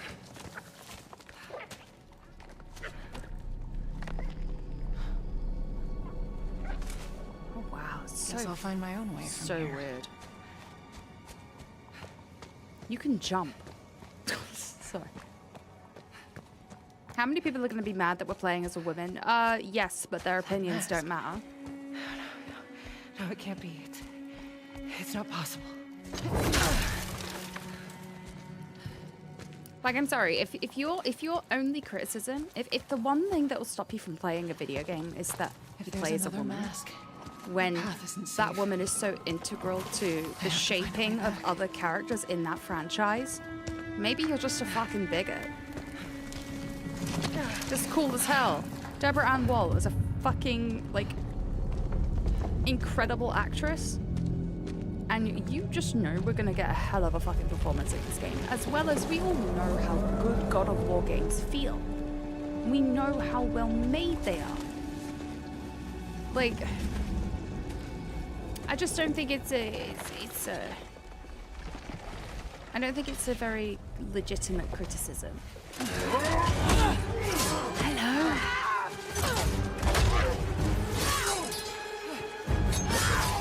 Hell yeah. Oh, you're brave. Yeah. I mean, Faye. Did she come from the Eagle Onslaught? Not the gates. The gateway is closed. My lord, hello. What is that? Oh, hey.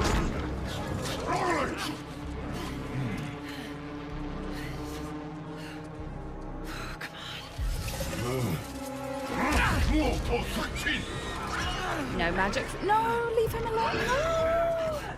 Do not hurt him. Do not hurt him. No. Do not hurt him, please. No, no, no. That creature. No.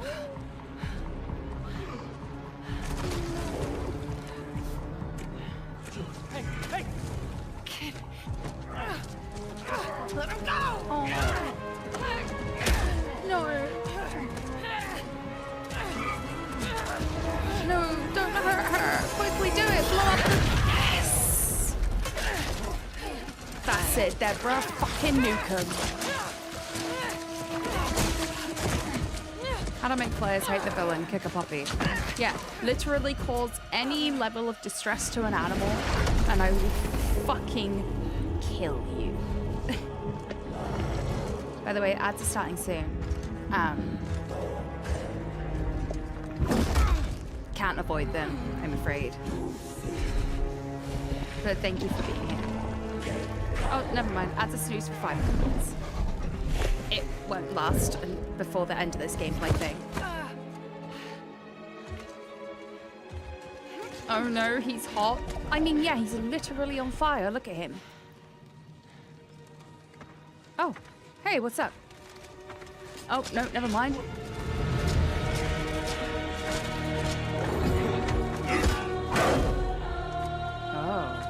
Oh, she's the one in control. Oh. Hello. She's giving me Frost Giant.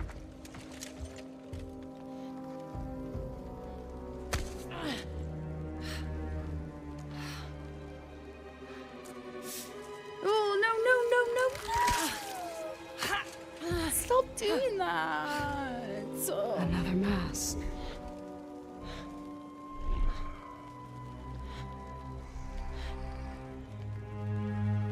this is important to you. I wondered, do you think this could set you free? Crush. Yeah. Oh no, she made her breathe it in.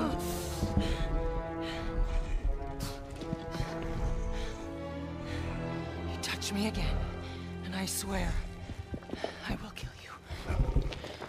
Would you like to see how hard it is to die here, Godly? I can show you. No. You can't keep me here. The gateway is closed. There is no escape.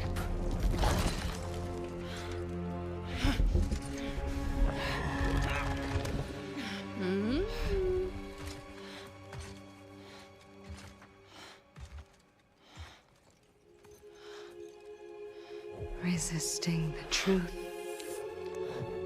will only make this more painful. Ooh.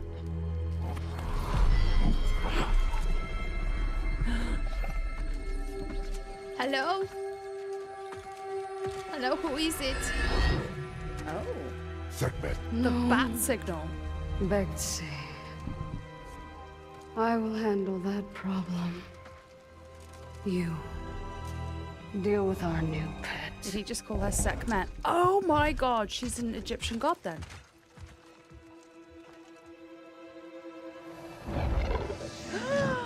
Hey! Oh my god!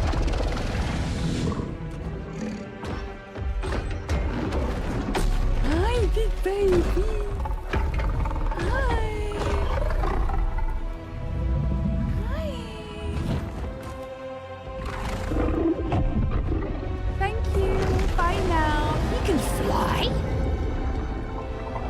This worm is so fucking cool. Are you kidding me? Ow, leave her alone. She's sensitive.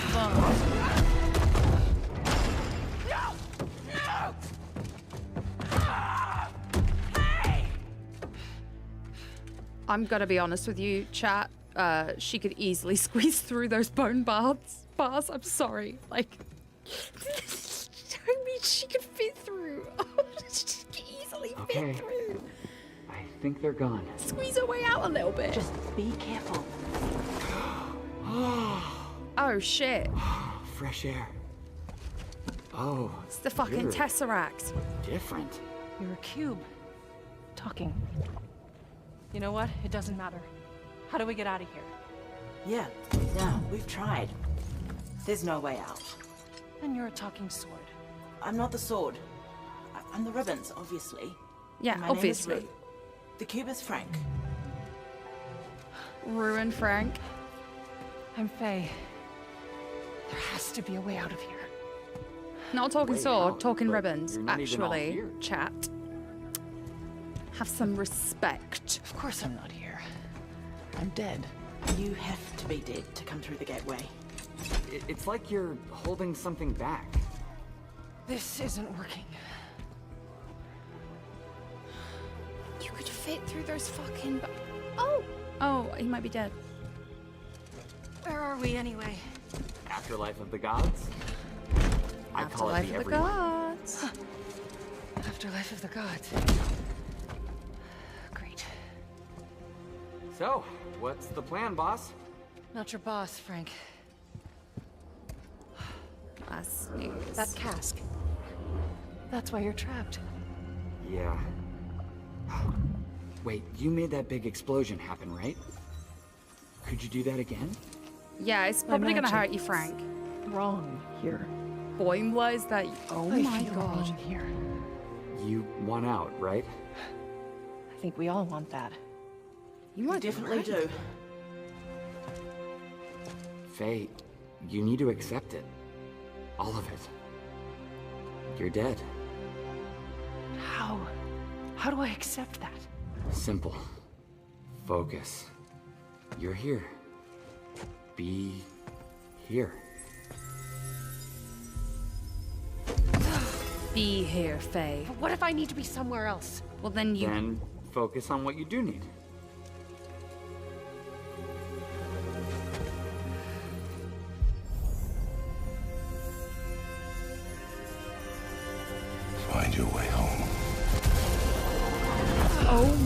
god, wait, are we actually gonna play as Faye That's it. trying to get What back? were you thinking of?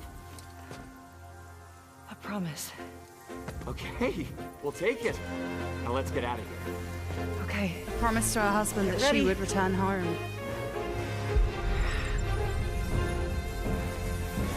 Wait, not a good idea. Bad idea.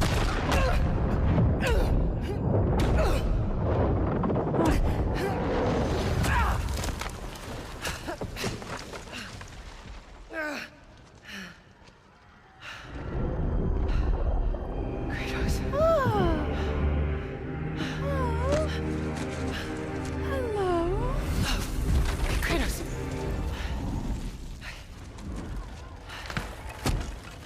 Oh. Oh, what the fuck happened there? Quickly, Faye, don't forget to save the gelatinous cube and the ribbons. Oh.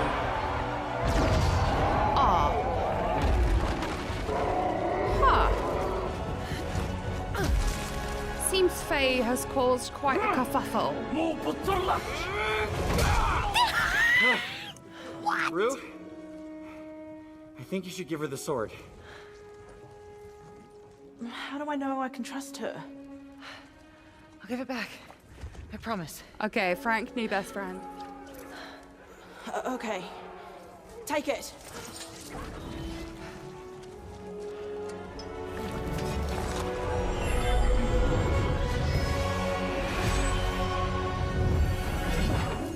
I love Frank. Rue is also cool, but like, that gelatinous cube just fucking bodied that man, and there's something so funny about that. Like, Rue is a badass sword, right? And this is so fucking sick. Holy shit. Lady, you need to get out of here. Not until I get you out. I don't need help. Here we go. Coming up behind. Get him, Frank.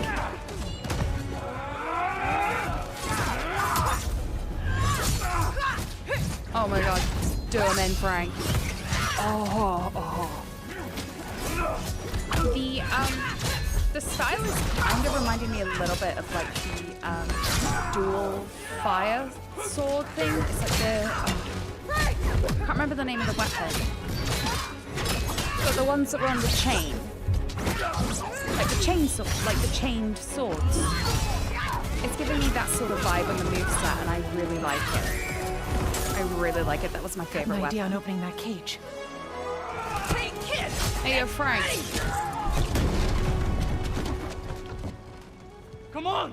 No, I got a promise. Yeah, the Blades of Chaos. Fine, Yes. but lady, that sword, it's more than you think it is. Well, we'll have to figure that out later.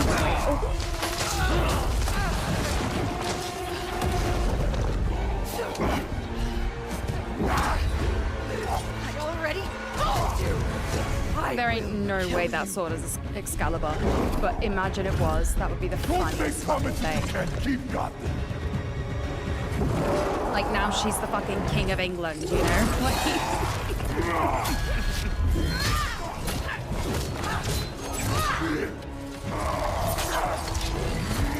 Come on, Faye. Clearly that was a dodge. Try again. Faye, focus! Yes. She's now Queen of Portals. I shall wield Excalibur. What is it? And Jack Quaid.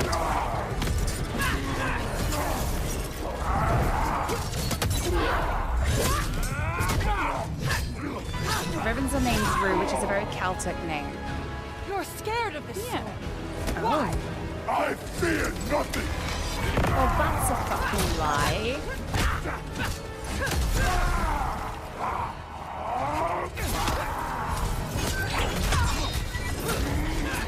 Screams in Welshman.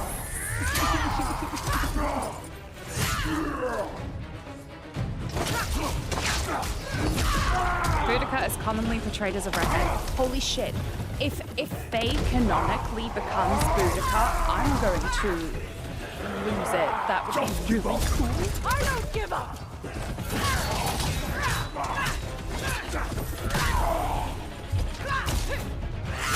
Although this is the probably most blonde redhead I've seen in a while.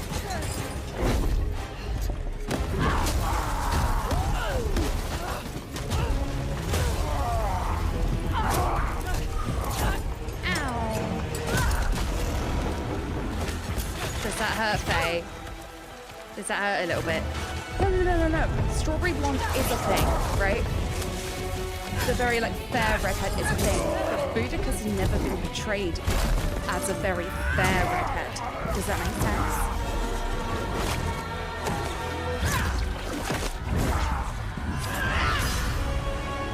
Oh.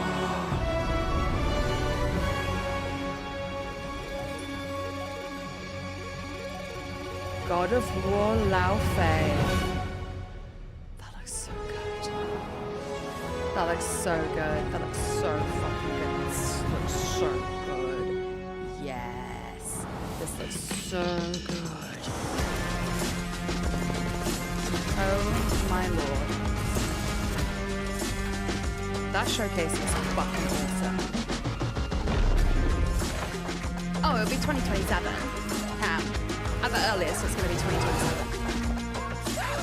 I'm like 99% sure of it. Oh. Control Resonant looks so good. Wolverine looks so good. Until Dawn 2 looks so good. Rayman looks so good. God of War, it looks so good.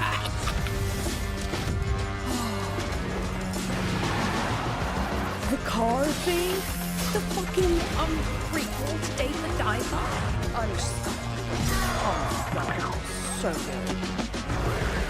This was such a good showcase. Are you kidding me? Yeah, look, see, in development. There is no way it's coming out this year. Might be 2028. Lauren, can you play Until Dawn 2 so I can see Neil Newbon as a morally questionable dilf teaching twinks to shoot? Yes. But that's not the reason why I'm playing. I will be playing it. I want to play it because it looks good. Neil Newbon, you know, being mildly sexy and suspicious, is very much a thing of, that's just icing on the cake. That's the cherry on top, you know? That's the filling in the muffin. That was a really good showcase. Oh, whoops. Happy Pride, everybody.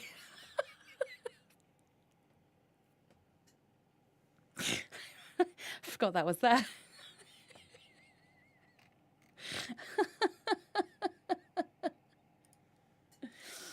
Oh my god.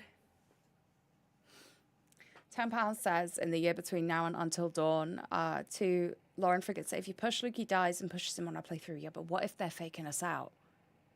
What if they're faking us out? What if you have to push him to force him out over the edge? Like, what if you jump alone and he doesn't have enough like warning time and he goes, oh, and like flails himself off the edge, and then he dies because you didn't push him? Do you know what I mean? Do you see the conundrum? Until Dawn, quite a lot of the... This is why we save scum.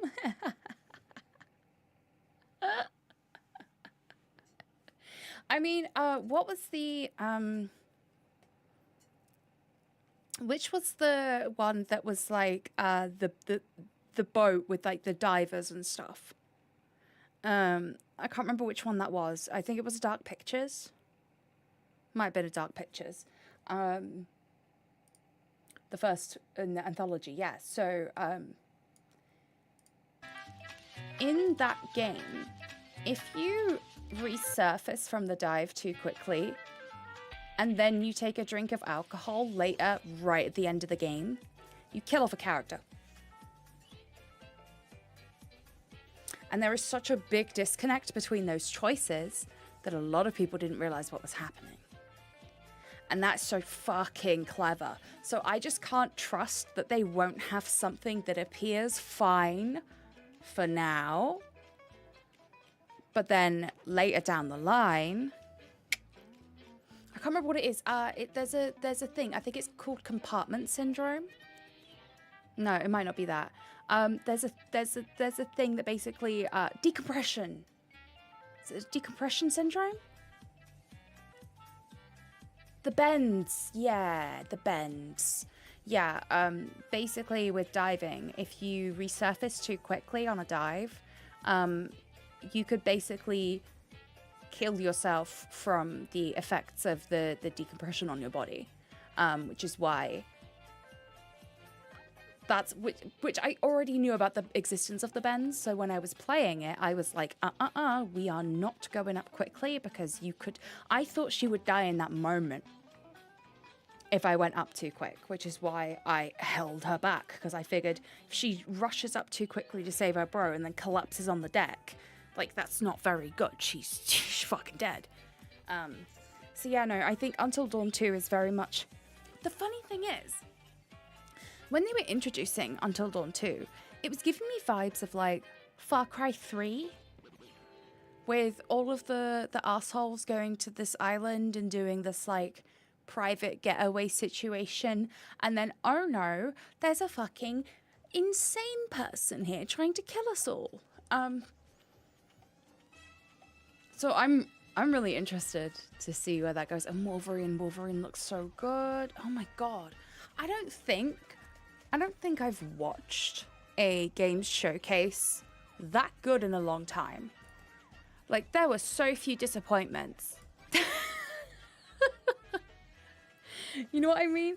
Like, that was so good. And we actually have a few more of these to watch over the course of the week. Friday's going to be a bit of a weird one, because we are going to be live at 5 p.m. to watch the accessibility showcase together. And then I'm going to head offline, have some food, relax. And then at 11 p.m. my time, we go live for Summer Game Fest, which is going to be like 2 hours. It's going to go on till like 1 a.m. I'm going to be a little bit tired and a little bit delirious. So if you want somebody losing their mind to commentate over Summer Game Fest, you know where to come. The Tomb Raider one looks so good. Yes. Because it just looks so good. To be honest, I was surprised you were streaming at all the week after TwitchCon. Oh, don't worry. I have been suffering. Gonna have to dip in the middle. Yeah, that's fine. But, like, we got VODs. So it will all be good. But yeah, I am going to be heading off now. And I just want to say thank you for hanging out with me. Thank you for watching these showcases with me, because getting to actually watch with you all is the more fun thing. You forgot Summer Games Fest was this weekend. Yes, on Friday night. And then Saturday, there's the Wholesome Direct, the Gaming Pride Parade, Green Games Showcase. Oh god, on Thursday there's the Women-Led Games Showcase, but I need a break, so I won't be streaming on Thursday. There are so many showcases on Saturday. Loads of them. Very much looking forward to the Wholesome Direct on Saturday, though.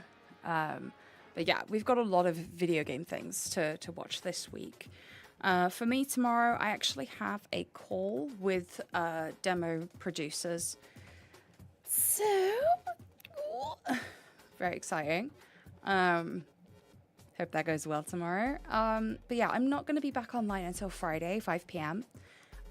If you're not around to watch the accessibility game showcase, that's totally fine.